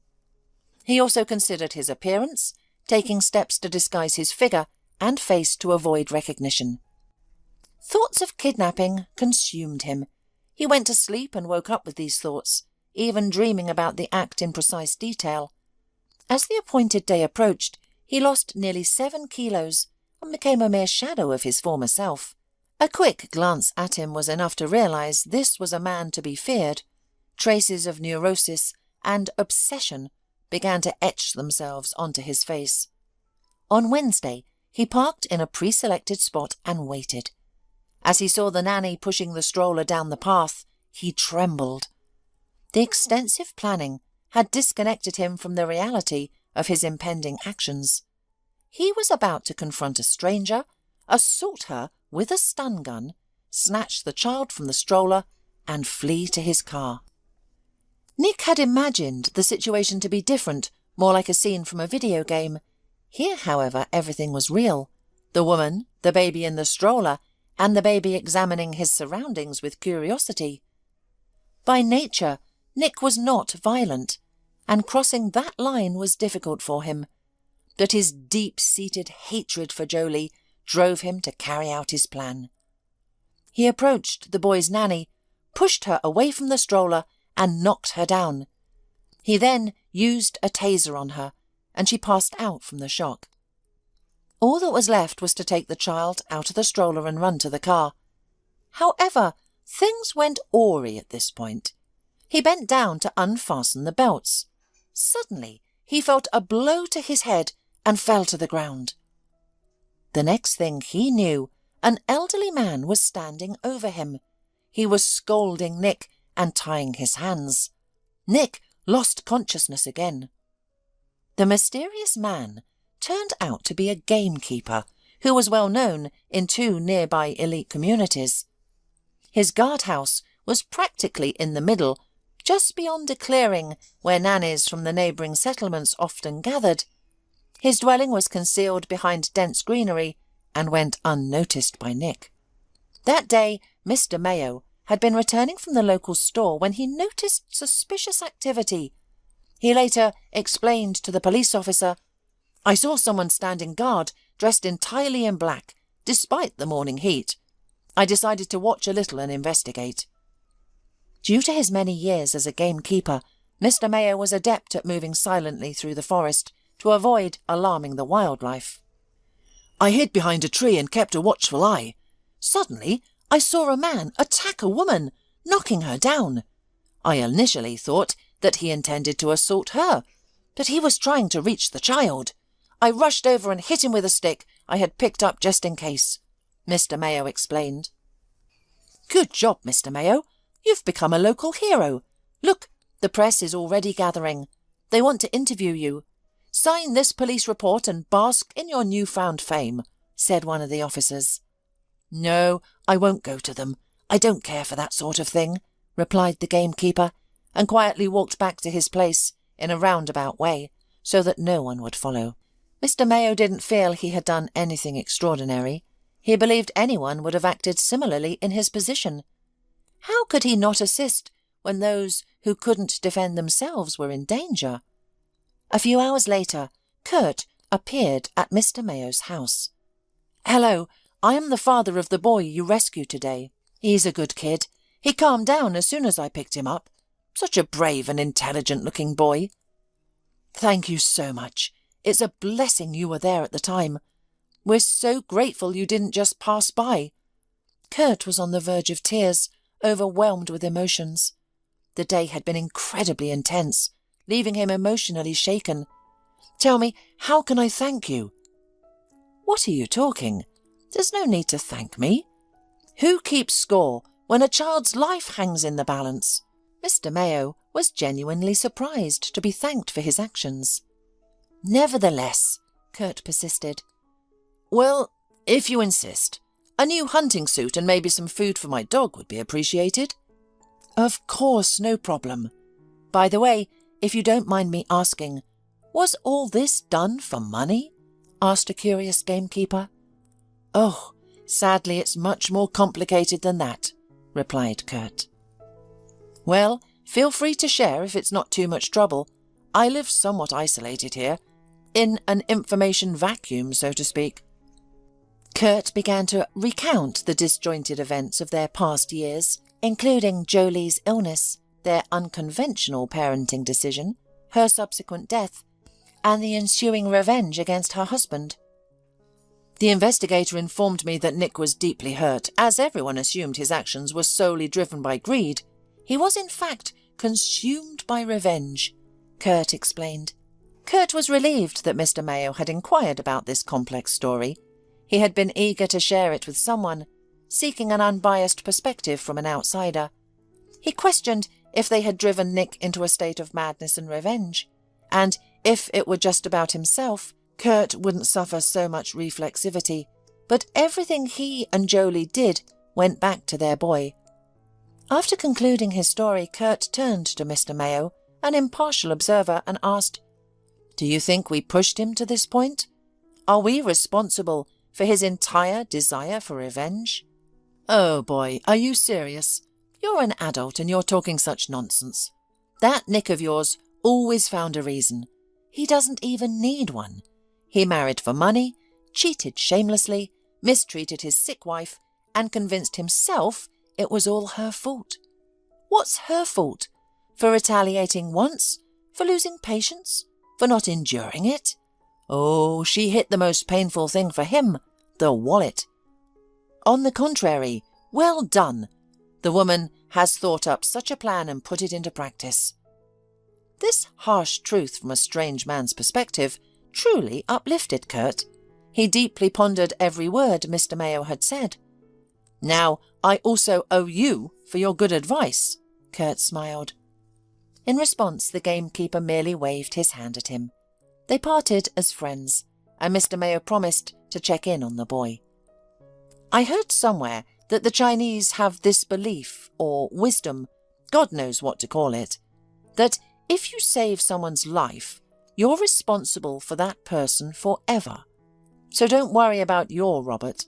I'll look after him here too," the gamekeeper said as a farewell.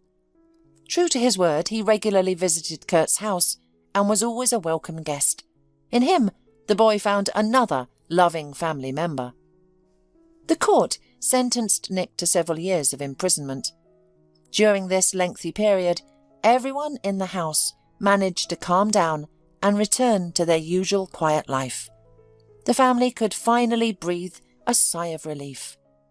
Mr. Chinland regularly visited and babysat the boy, diligently fulfilling the duties assigned to him by his goddaughter.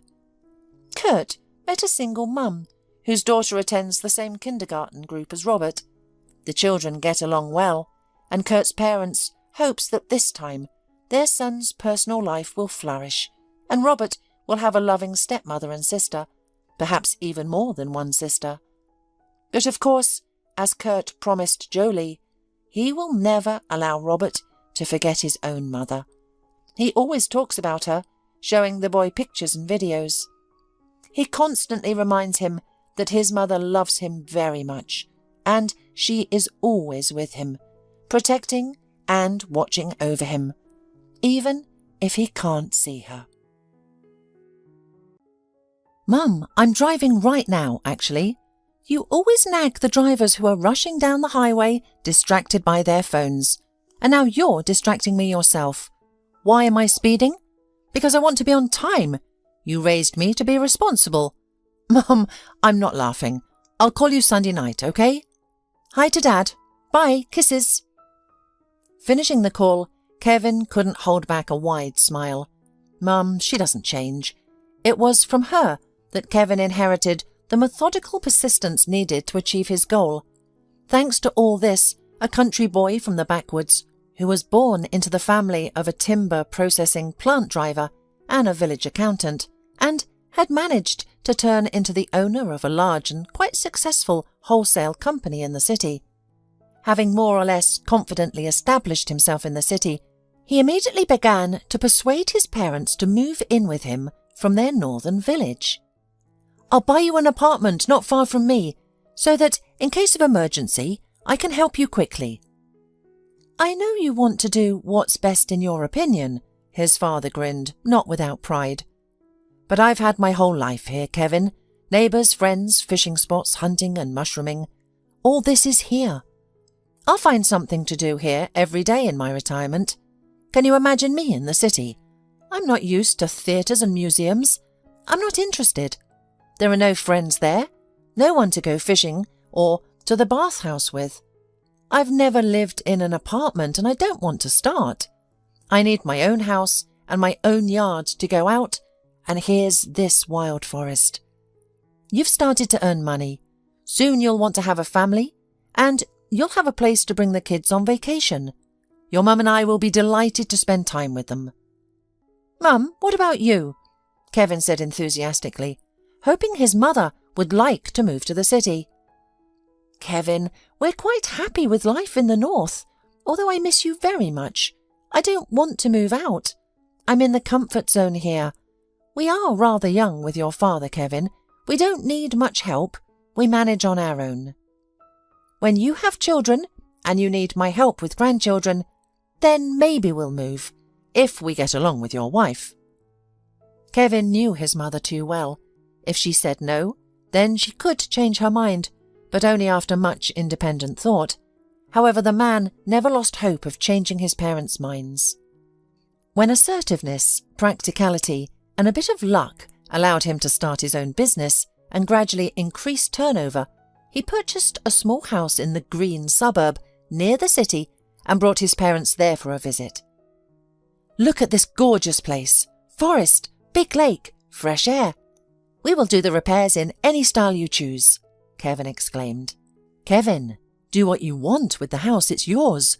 You'll probably bring a young mistress soon, and 2 mistresses cannot coexist in one house. It's very rare for them to get along comfortably.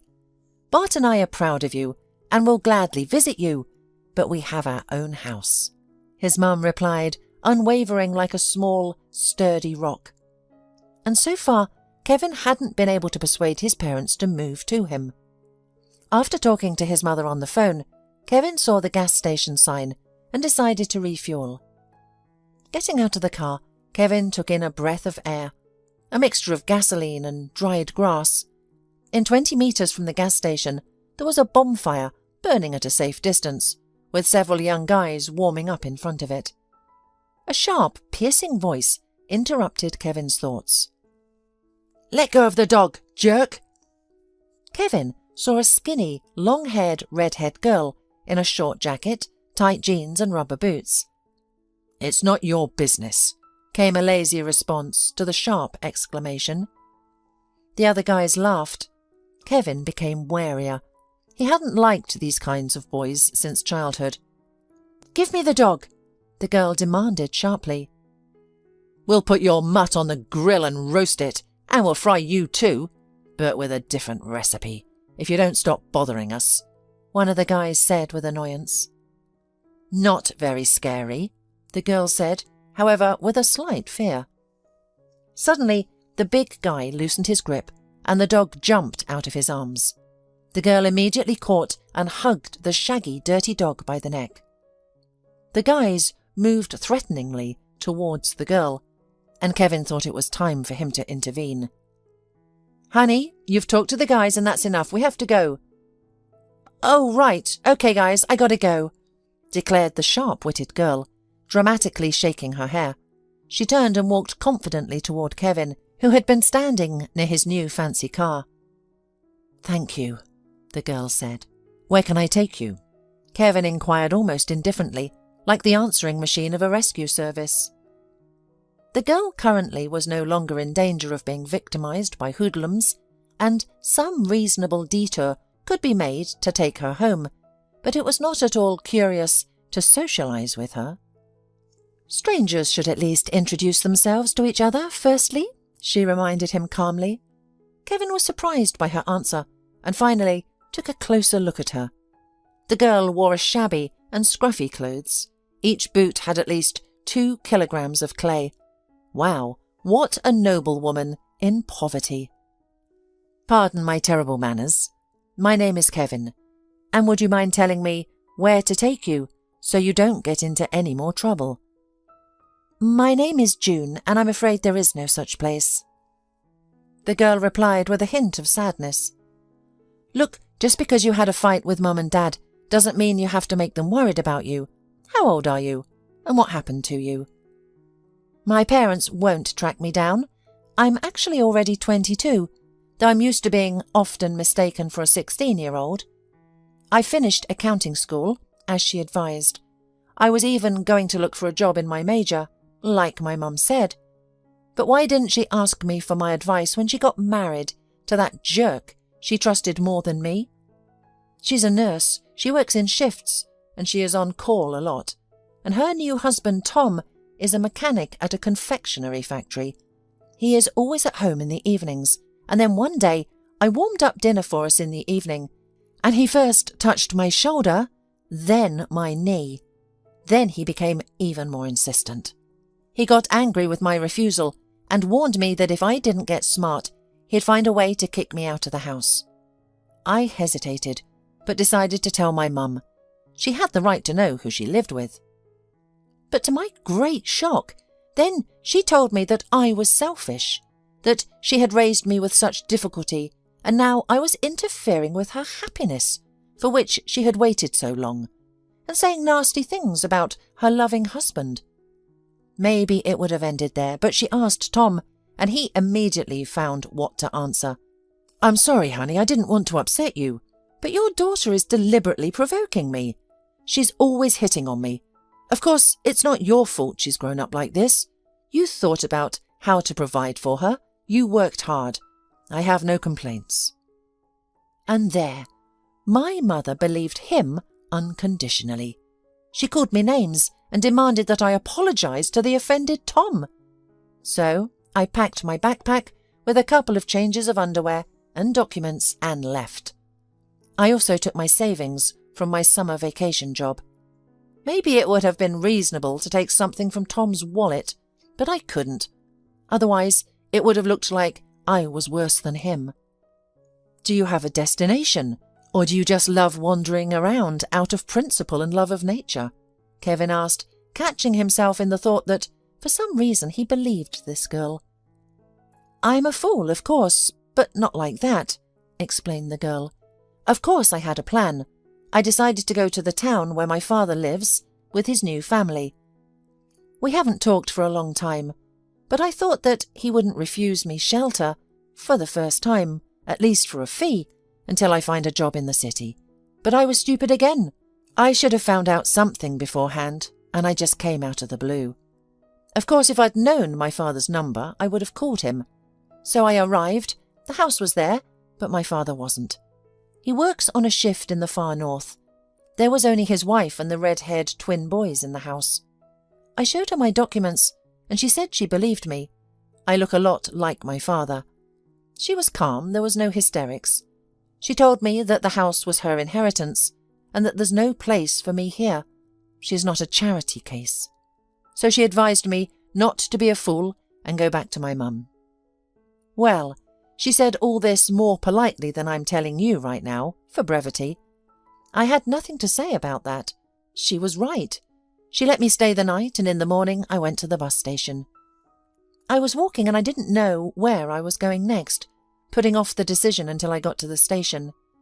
And some freaks on a scooter drove by me at speed and snatched my backpack with my money, phone and documents from me. It was great luck that my passport was in my jacket pocket, the girl said, patting her pocket. What a story! And what am I supposed to do with you now? I can't just leave you here. By the way, did you bring your dog with you from home? No, it's Lucky. I gave her a sausage at the store. On the way to my father's house, she followed me and slept on the threshold. In the morning, she followed me. Oh, by the way, maybe you have any work for me? I'm fine with unskilled labour. I can clean and cook quite well. Would you start working right away? Kevin snorted. Why not? You really are a fool, June. Your mum was probably only concerned with your personal life and not your upbringing, if she didn't teach you not to get into cars with strangers. Thank you, Captain Obvious, the girl smiled. I wouldn't get in with just anyone. It's just that not many people care about anyone. I didn't expect anyone to stand up for me and Lucky. If someone helps me out and then listens to me, I think I can trust him. Logical? Kevin grinned. Are you hungry? I would eat a hamburger, June admitted. While June was eating her hamburger, Kevin was thinking about what kind of job to offer her. For the past months, he had been seriously considering hiring a live-in housekeeper and settling her in the empty guest house. Most likely as an accountant, this college graduate from the countryside was out of the question, but as an au pair, she seemed quite capable. Kevin had very little faith that the candidates recommended by the recruitment agency would be considerably better. Just keep in mind that this will be my first job, not counting handing out flyers, June said. This is not to say that I expect any understanding or leniency, but I need everything explained in detail.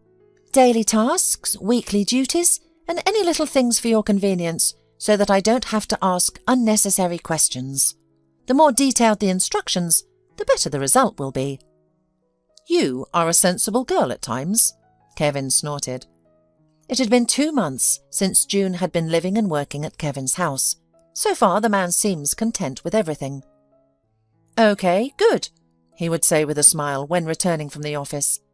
June also called her best friend Peggy and told her where she was and what had happened to her. Well, at least your boss doesn't yell and demand the impossible.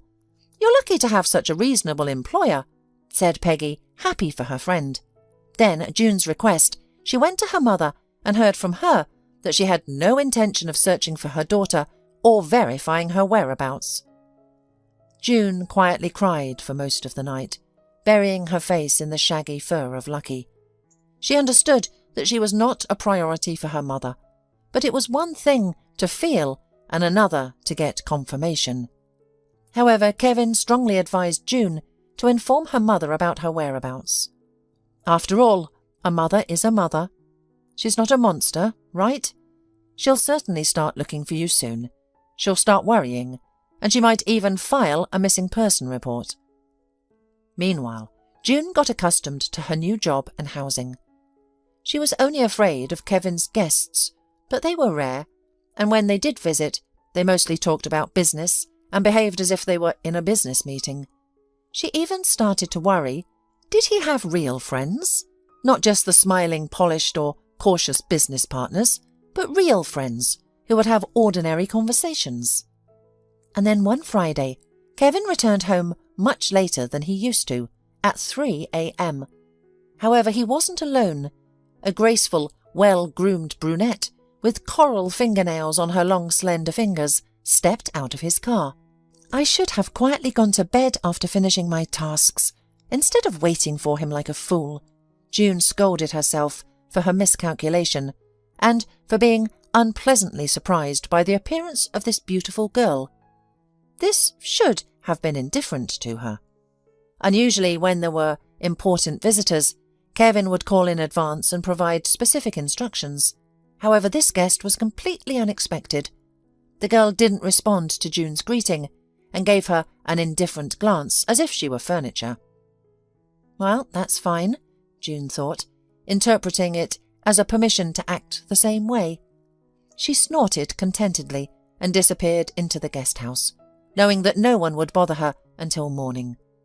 However, her plans were interrupted by an unexpectedly ringing phone. June didn't want to answer it, but it kept insisting. "June!" Kevin's deputy exhaled with gladness. "Thank God it's you. Are you at home or near your boss? Sorry for the stupid question at this time of day. His phone is disconnected, but I urgently need to reach him out." "Frankly speaking, I'm in my room." "June, I know I don't have the right to ask anything, especially after nightfall, but it's essential. I'm sorry, but there's a problem with the paperwork for the last big shipment of dried snacks. We just found out during the overnight shipment. We need to do something about it. Please, go to the main house and hand the cell phone to your boss. Can you do that?" "Okay, call me back in 5 minutes." June quickly put on a long robe that reached down to her heels, slipped her feet into sports boots, and quietly went out of the guest house. She purposely stomped loudly on the stairs leading to the second floor, where the master and guest bedrooms were located, so that Kevin and his girlfriend would hear her. However, they didn't hear her. There was a heated conversation taking place outside the door, quite loud for this time of night. "Where did you see caprice, Kevin? It's a reasonable request from a girl with a sense of dignity. I'm not a prude, and I understand perfectly men's physiological needs. I've already made sure of that. Okay, if you're so conscientious and socially responsible that you can't fire her on the spot, write her an excellent reference and pay for a VIP package to help her find a job through a staffing agency. It's nothing personal, but I would like her to sleep with anyone's husband or boyfriend, just not mine." "Priscilla, no one has ever complained that I'm not clear about my position." Kevin's calm, tired voice could be heard. "I have no desire to offend you or June, and I have never had a thought about sleeping with her. I really don't understand why you are so jealous." The arguing didn't continue as June's phone started ringing in her robe pocket. The girl finally realized she was frozen like a statue in front of the bedroom, started pounding on the door with her fist. "I apologize for interrupting, but your deputy is calling about an urgent matter." Kevin opened the door, and June handed the cell phone to Kevin. Without waiting for any comments, she turned and walked back. Peggy was right. Everything is going suspiciously well. It won't last long. You shouldn't get used to a good thing, so it won't be as frustrating when it's over, June thought on her way back. In the morning at 8 o'clock, she got out of bed and made coffee on a small gas stove. Sitting at a narrow table with a cup in hand, she looked around for her phone to dial Peggy's number. It was then that she remembered where her phone was. "I'm getting crazy," June complained to Lucky, who was lying at her feet with an indifferent expression. The girl found comfort in short conversations with her dog. There was no unnecessary chatter, just the essence of the question, and she could imagine the dog's responses. "Just don't get too carried away with this kind of therapy," Peggy advised half seriously. "Try making some acquaintances among the people there." No sooner had June sat down next to Lucky to think over the next steps in her life, burying her hands in the dog's withers. Then the doorbell rang. "Come in, it's open," June replied, trying to sound calm. Kevin entered, placing her cell phone on the table. "Here, I'm returning it. My deputy and I inconvenienced you. It rarely happens, but sometimes it does. My phone ran out of battery at the worst possible time. Sorry." "I'm sorry too," June heard in her own voice. "I didn't mean to eavesdrop on your conversation. I was just confused when I realized it was about me. I'll leave without any problems. Don't keep me here out of pity. You've been a great help. I won't be lost. There are people in much worse situations." "I don't know what you've made up in your mind, June, but I don't want to get into it." Kevin waved away tiredly and even grimly. "Forget everything Priscilla has said. I just thought that I found someone for a serious relationship, but it turned out that I was mistaken. As for you, you just keep working hard and diligently." Kevin had a habit of twirling different objects in his hands, a phone, a glass, or a pen. He did it when he was thinking about something. Now he picked up a thin sketchbook from June's dining room table. The man opened it, flipped through it, and became animated. "Wow, you know how to draw, but you never mentioned it." "You never asked about my hobbies," June said, the first thing that came to mind. "Lucky is like a living thing. Oh, and I only look this good after a vacation, when I'm disconnected from everything on the beach in the Dominican Republic. You've only seen my chief accountant once, but you've painted her like you've known her all your life. Listen, you have a talent. I'm not kidding." For the first time in her life, June wished the earth could swallow her up. She could handle criticism and complaints decently, but she was not accustomed to praise and felt lost, as if on an alien planet. Kevin's everyday voice brought her back to earth from her thoughts. "I'm going to the central warehouse and then to the office. My guest has already left by cab. Don't worry, it's unlikely you'll see each other again. Bye, see you tonight." He nodded and left. Lucky immediately took a deep breath, and June exhaled loudly and surprised herself with a feeling of joy. The arrogant beauty Priscilla had imagined that she had found someone who could be easily manipulated. Instead, she would have to start a new search. Kevin had hardly ever wondered about his personal life until recently. It didn't seem important at all. There was always more important things to do, requiring full immersion and complete dedication. So he didn't have enough resources for a full-fledged relationship. Of course, Kevin had resort romances, but none of them were pleasant enough to continue once the vacation relaxation ended. However, the man was content with his own way of life, except for the fact that his parents believed he was living wrongly and constantly reminded him of it. Even his mother, who used to understand him completely, went from being unreservedly proud of her son's accomplishments to suddenly declaring that all this is not as valuable when there is no one to share it with. "Mum, what about you and Dad?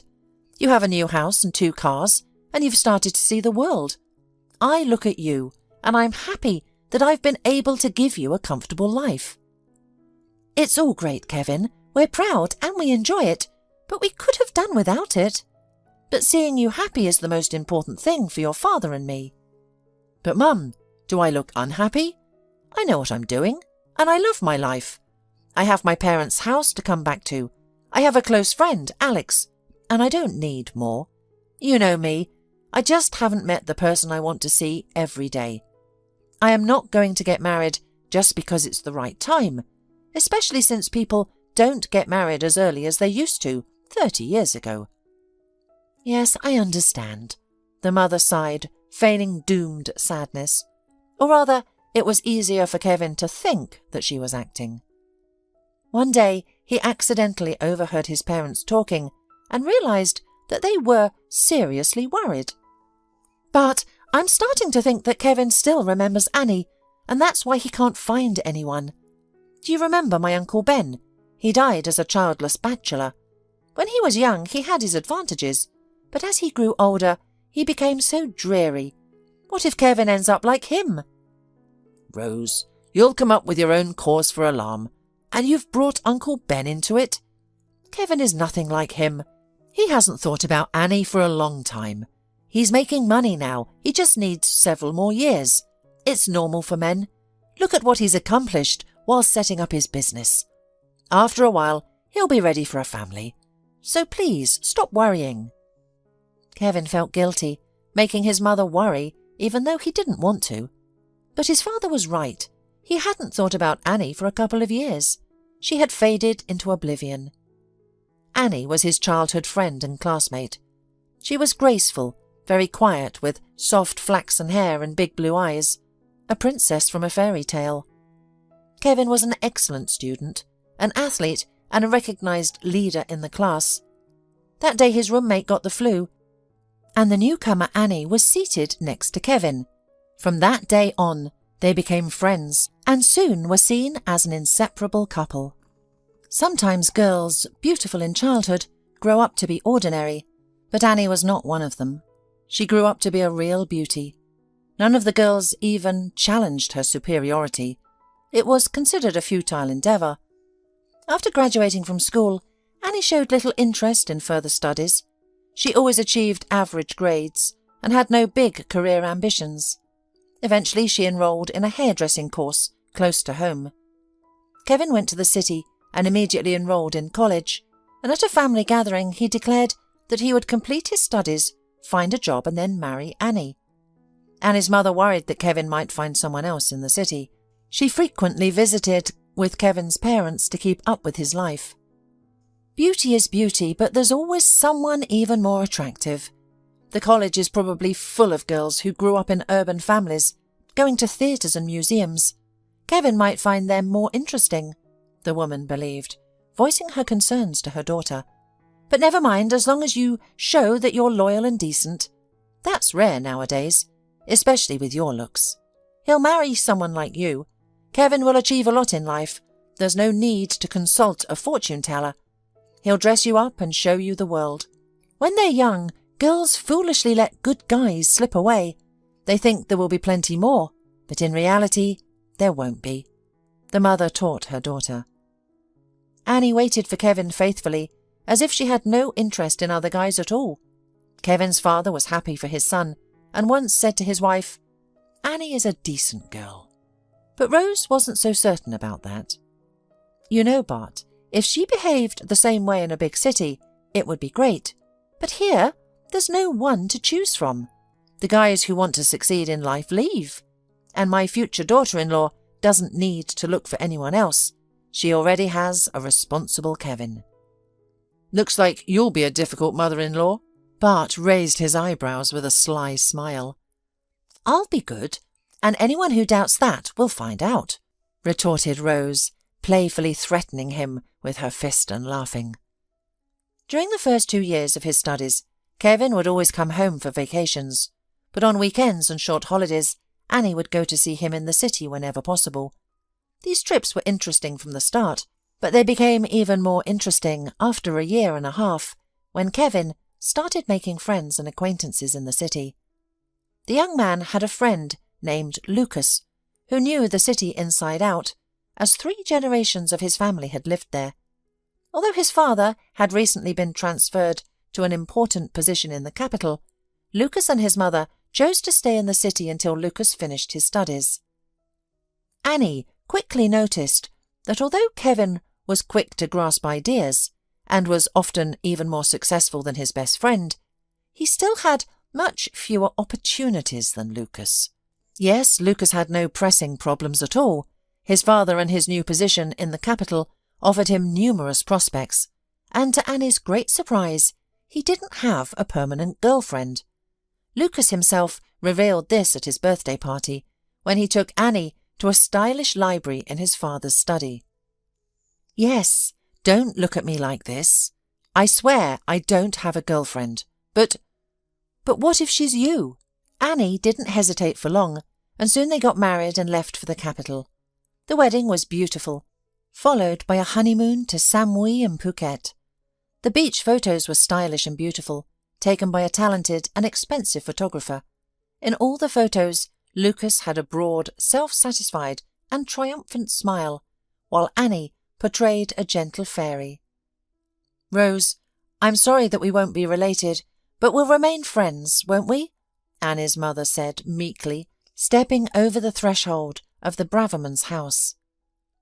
"Come in, why put on a show for the neighbours?" Rose said. Annie's mother carefully but with poorly concealed pride handed her friend the photos. "Here, the kids sent them from Thai, and I decided to print them out for the album." Beautiful couple," Rose said almost indifferently, without mockery, as she glanced at the beautiful pictures. A crown prince and a glamorous pussycat. "Well, what do you want to hear from me?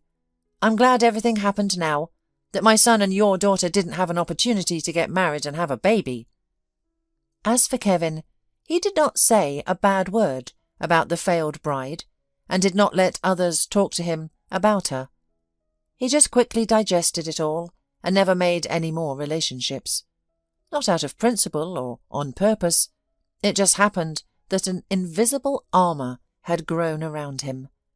He didn't make friends either, only useful business acquaintances. His only friend was his classmate Alex, a bookworm, part-time snowboarder and mountaineer, an extreme sports enthusiast. And now Kevin said goodbye to Priscilla. He had been dating her for 6 months. Of course he had seen before that Priscilla was too capricious and liked money, but her last jealousy just finally put an end to the possibility of continuing their relationship. Nearly 6 months had passed. April arrived, and spring was already palpable in the coastal hills. June and Lucky discovered that there was a lot of dog lovers in the neighbourhood, and Lucky, a big and shaggy dog, played happily with expensive dogs, which were prize winners and participants in various exhibitions. Each of the nearest neighbours, whom Kevin did not know before because there was simply no time to get acquainted, now had a pencil portrait over the fireplace or in a cosy corner of the bedroom. Some photos showed a dog and children, others showed a dog with his wife and children, and still others showed a dog with his owner in his office against a bookshelf or a fireplace. One day Kevin invited an art expert to visit him. After looking at June's work, he approved with restraint. "Fresh, original. Where did you study?" "Accounting school." "It happens," the art expert said with a light smile. "But now, it's time to study for your vocation." After giving her detailed recommendations, the expert and Kevin went to the library, while June went to her guest house, sat on the sofa, and suddenly cried silently. If only her mother could hear what the gallery owner had said. June's memory brought back in detail the conversation she had with her mum before her high school graduation. "June, I will repeat it once again, and I won't say it again. While I provide for you and clothe you, I will decide where you should go." "That's not fair. This is my life, and I don't want to end up with an unloved job like you." "My work allowed me to raise you, so don't be disrespectful. You all think you're smarter than your mothers at your age. Don't give me that look, as if I'm a terrible mother. If you had a wealthy father who would provide for you, everything would be different. Trust me, you need a profession that will always provide for you. Accountants are in demand everywhere. They start earning good money fairly quickly. They don't have night shifts or complain about elderly patients. My classmate manages several small firms remotely. It's a nice thing, having a cat on your lap and not dealing with annoying, bossy faces. And the artist's work is just too unstable. While an accountant, even an average one, will find a stable job. If you are lucky enough to marry a rich man, then do what you want, if your husband agrees to provide for you. Until then, it will be just like I said. Just before Christmas Eve, June gathered the courage to call her mum. "Merry Christmas and Happy New Year, Mummy. I wish you happiness and good health. Are you at home for New Year's Eve? Not on duty?" "Thank you, June. Happy New Year. Tom and I have guests here. It's not very convenient to talk right now. Let's talk again the day after tomorrow, okay? Okay, it's my permanent number, agreed June, knowing she wouldn't actually call back the day after tomorrow. After the holidays, June kept working, took regular painting and drawing lessons on weekends, and thought very little about other aspects of her life. But on the first warm day, when it became clear that winter would not return, Kevin said to June, finishing his breakfast, "You've been working for me for more than half a year. You already may have 2 weeks vacation. Go on a painting trip, for example. Think about when you want to go on vacation, and we'll agree tomorrow." Kevin said that and left. It's easy for him to talk about vacation. June had no idea where it would be better to go, so that it would be enough for the money she had saved for the winter. She had never been anywhere further than her hometown, not counting the school excursion to the capital after 9th grade, but she always wanted to travel. When she dared to dream and imagine that her life was going well, such dreams included travelling. The girl decided to honestly confess to her boss that she needed advice. But the next day, Kevin came home unexpectedly early, at 6 in the evening. "June, we need to talk. Will you understand if your vacation has to be postponed a little?" "Absolutely, no problem at all," June admitted. "I didn't even know that I was entitled to it if you hadn't suggested it." "I must somehow eliminate your legal illiteracy," Kevin said tiredly. "But that's later. I need your help now. My parents are coming over." "Do you want them to be comfortable while they are here?" June asked. "Don't be so tense," the boss advised her good-natured. "My parents are ordinary people from the provinces, without any pretentiousness. My father has a heart problem, and it turns out that there were signs before, but he didn't tell anyone, thinking it would resolve on its own, but it didn't. They've been recommended a good specialist here. I'll arrange it, and my father also needs positive emotions. Who knows how much time he has left? It's scary to say, but with his diagnosis, it's better not to deceive ourselves. My request may seem strange and absurd to you. You can refuse. I understand my mum and dad really want me to get married. Mum is already openly pushing me. Dad is more about male solidarity, but he's been worried too, according to Mum. If you agree to go along with it, I'll introduce you to them as my bride. They'll be so happy that it'll help them through life's difficulties. It will make things easier. Please don't refuse right away. Think about it. It's important to me. I would never ask for anything beyond your official duties if it weren't for matters like this." Kevin was tense and silently expectant. June realised it was her turn to answer without hesitation. "I understand the idea, lying to save the day, all of it. But what do we do next? You and I can pretend to be bride and groom, and your father will be happy. But later, we need to create a separation, even if it's a peaceful one. Your father will be even more upset after having such hopes, and it's not good for him." "June, I'm used to dealing with problems as they come. As they say, let's cross that bridge when we come to it. We can plan the strategy later, as the situation progresses. Right now, it's important for me to give my father and mother the strength to carry on with his problem. What about the second objection?" "Okay, but my second objection is that I'm not a suitable candidate. You're a wealthy man, and I don't fit to be a wealthy man's bride. Your parents probably imagine a girl from a so-called good family, if not a businesswoman. Your mother will understand this." Kevin's eyebrows raised in surprise, and for the first time during this heavy evening, he smiled, confused. "What a maze of psychology! I like your thoughtful approach to the task, and now I have more confidence that you'll do well, and my parents will really like you." "Well, there are actresses, aren't there?" June played her last trump card. "Not all stars are highly paid. Many actors need roles, and they can play Jacqueline Kennedy if they have to, so you could hire one of them." My parents would be scared of Jacqueline Kennedy, though," Kevin objected warily. They would love a girl like you. I won't even explain why. I don't care about that now. You don't need to pretend. Just be yourself. But don't forget that we have a relationship. I promise not to get too carried away with the act and become overly affectionate. The most I'll allow myself is to hold your hand, especially since my parents are a bit old-fashioned and don't approve of public displays of affection. Please, help me out? Okay, all right, I'll try to do my best, June said, immediately regretting her words and feeling as if she had jumped into the water from a high swinging suspension bridge. But you have to tell me more about your parents and childhood. Show me photos. Because it's strange when a groom doesn't share information about his family with his bride.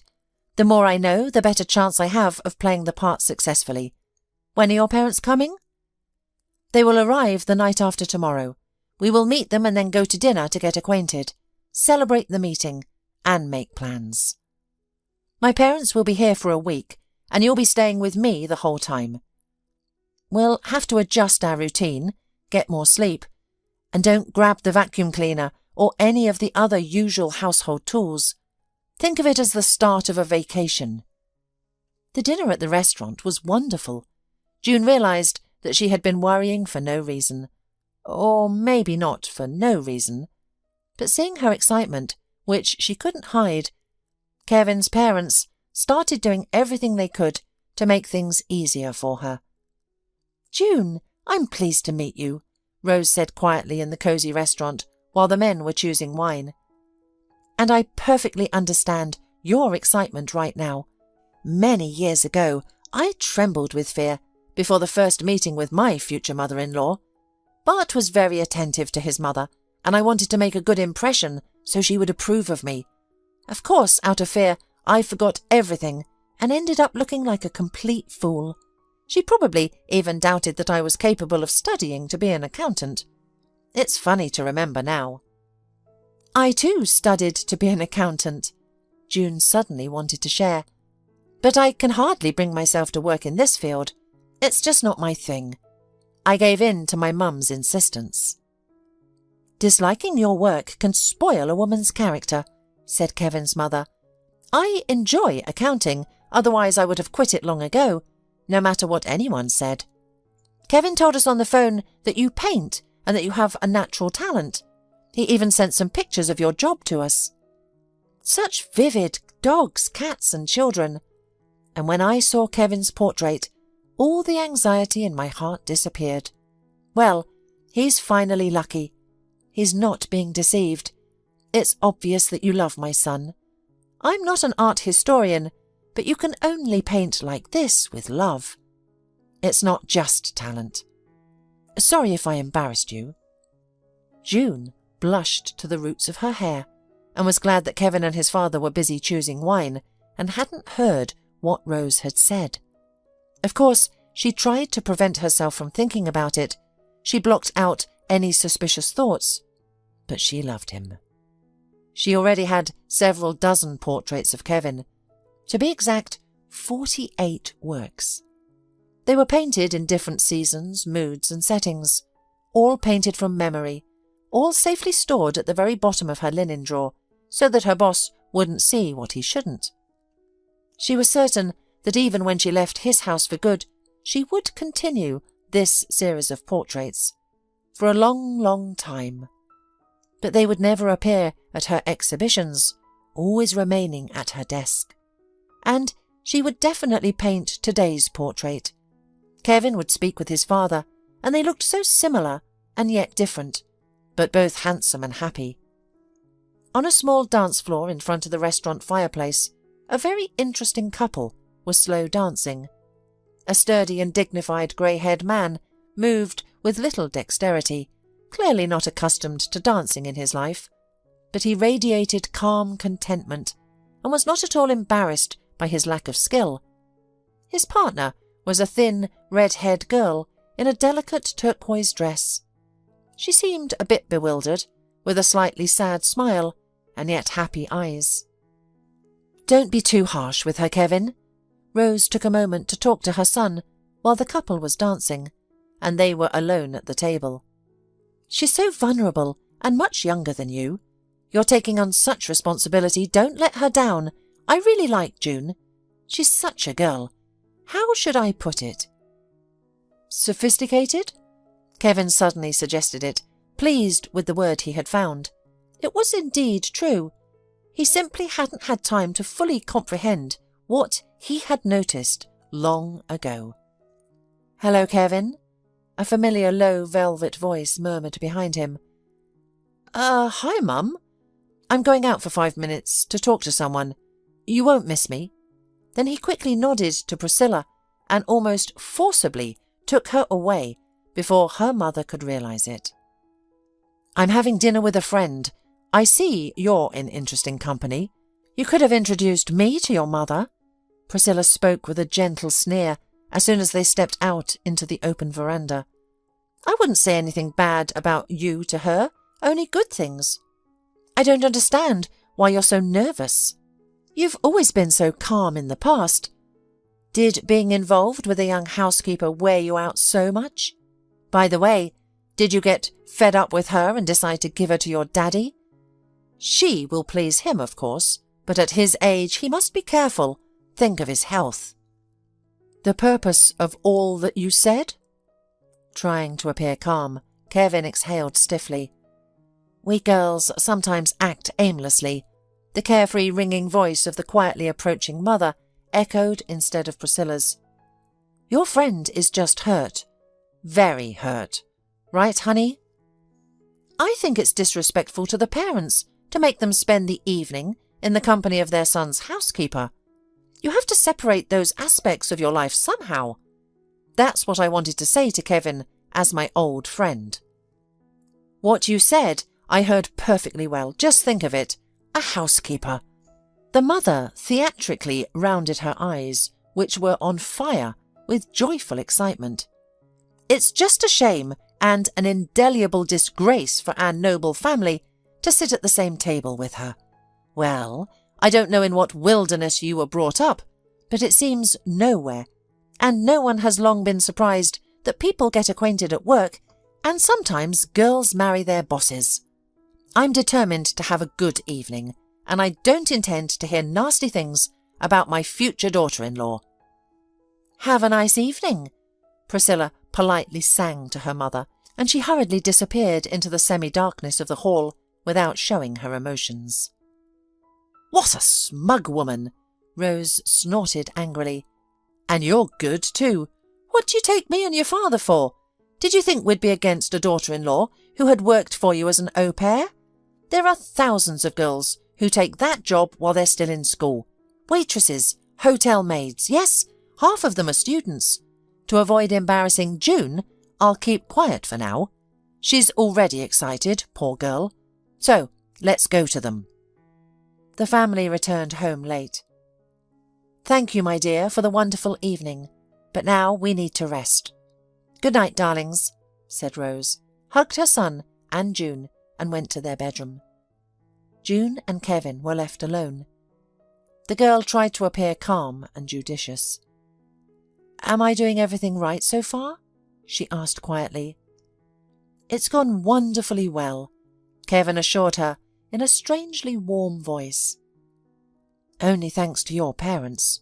They're so easy to deal with.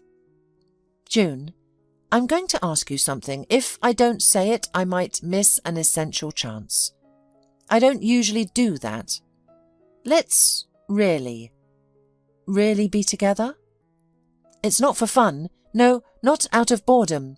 Not for my parents. What do you say to that?" "Come with me," June said quietly.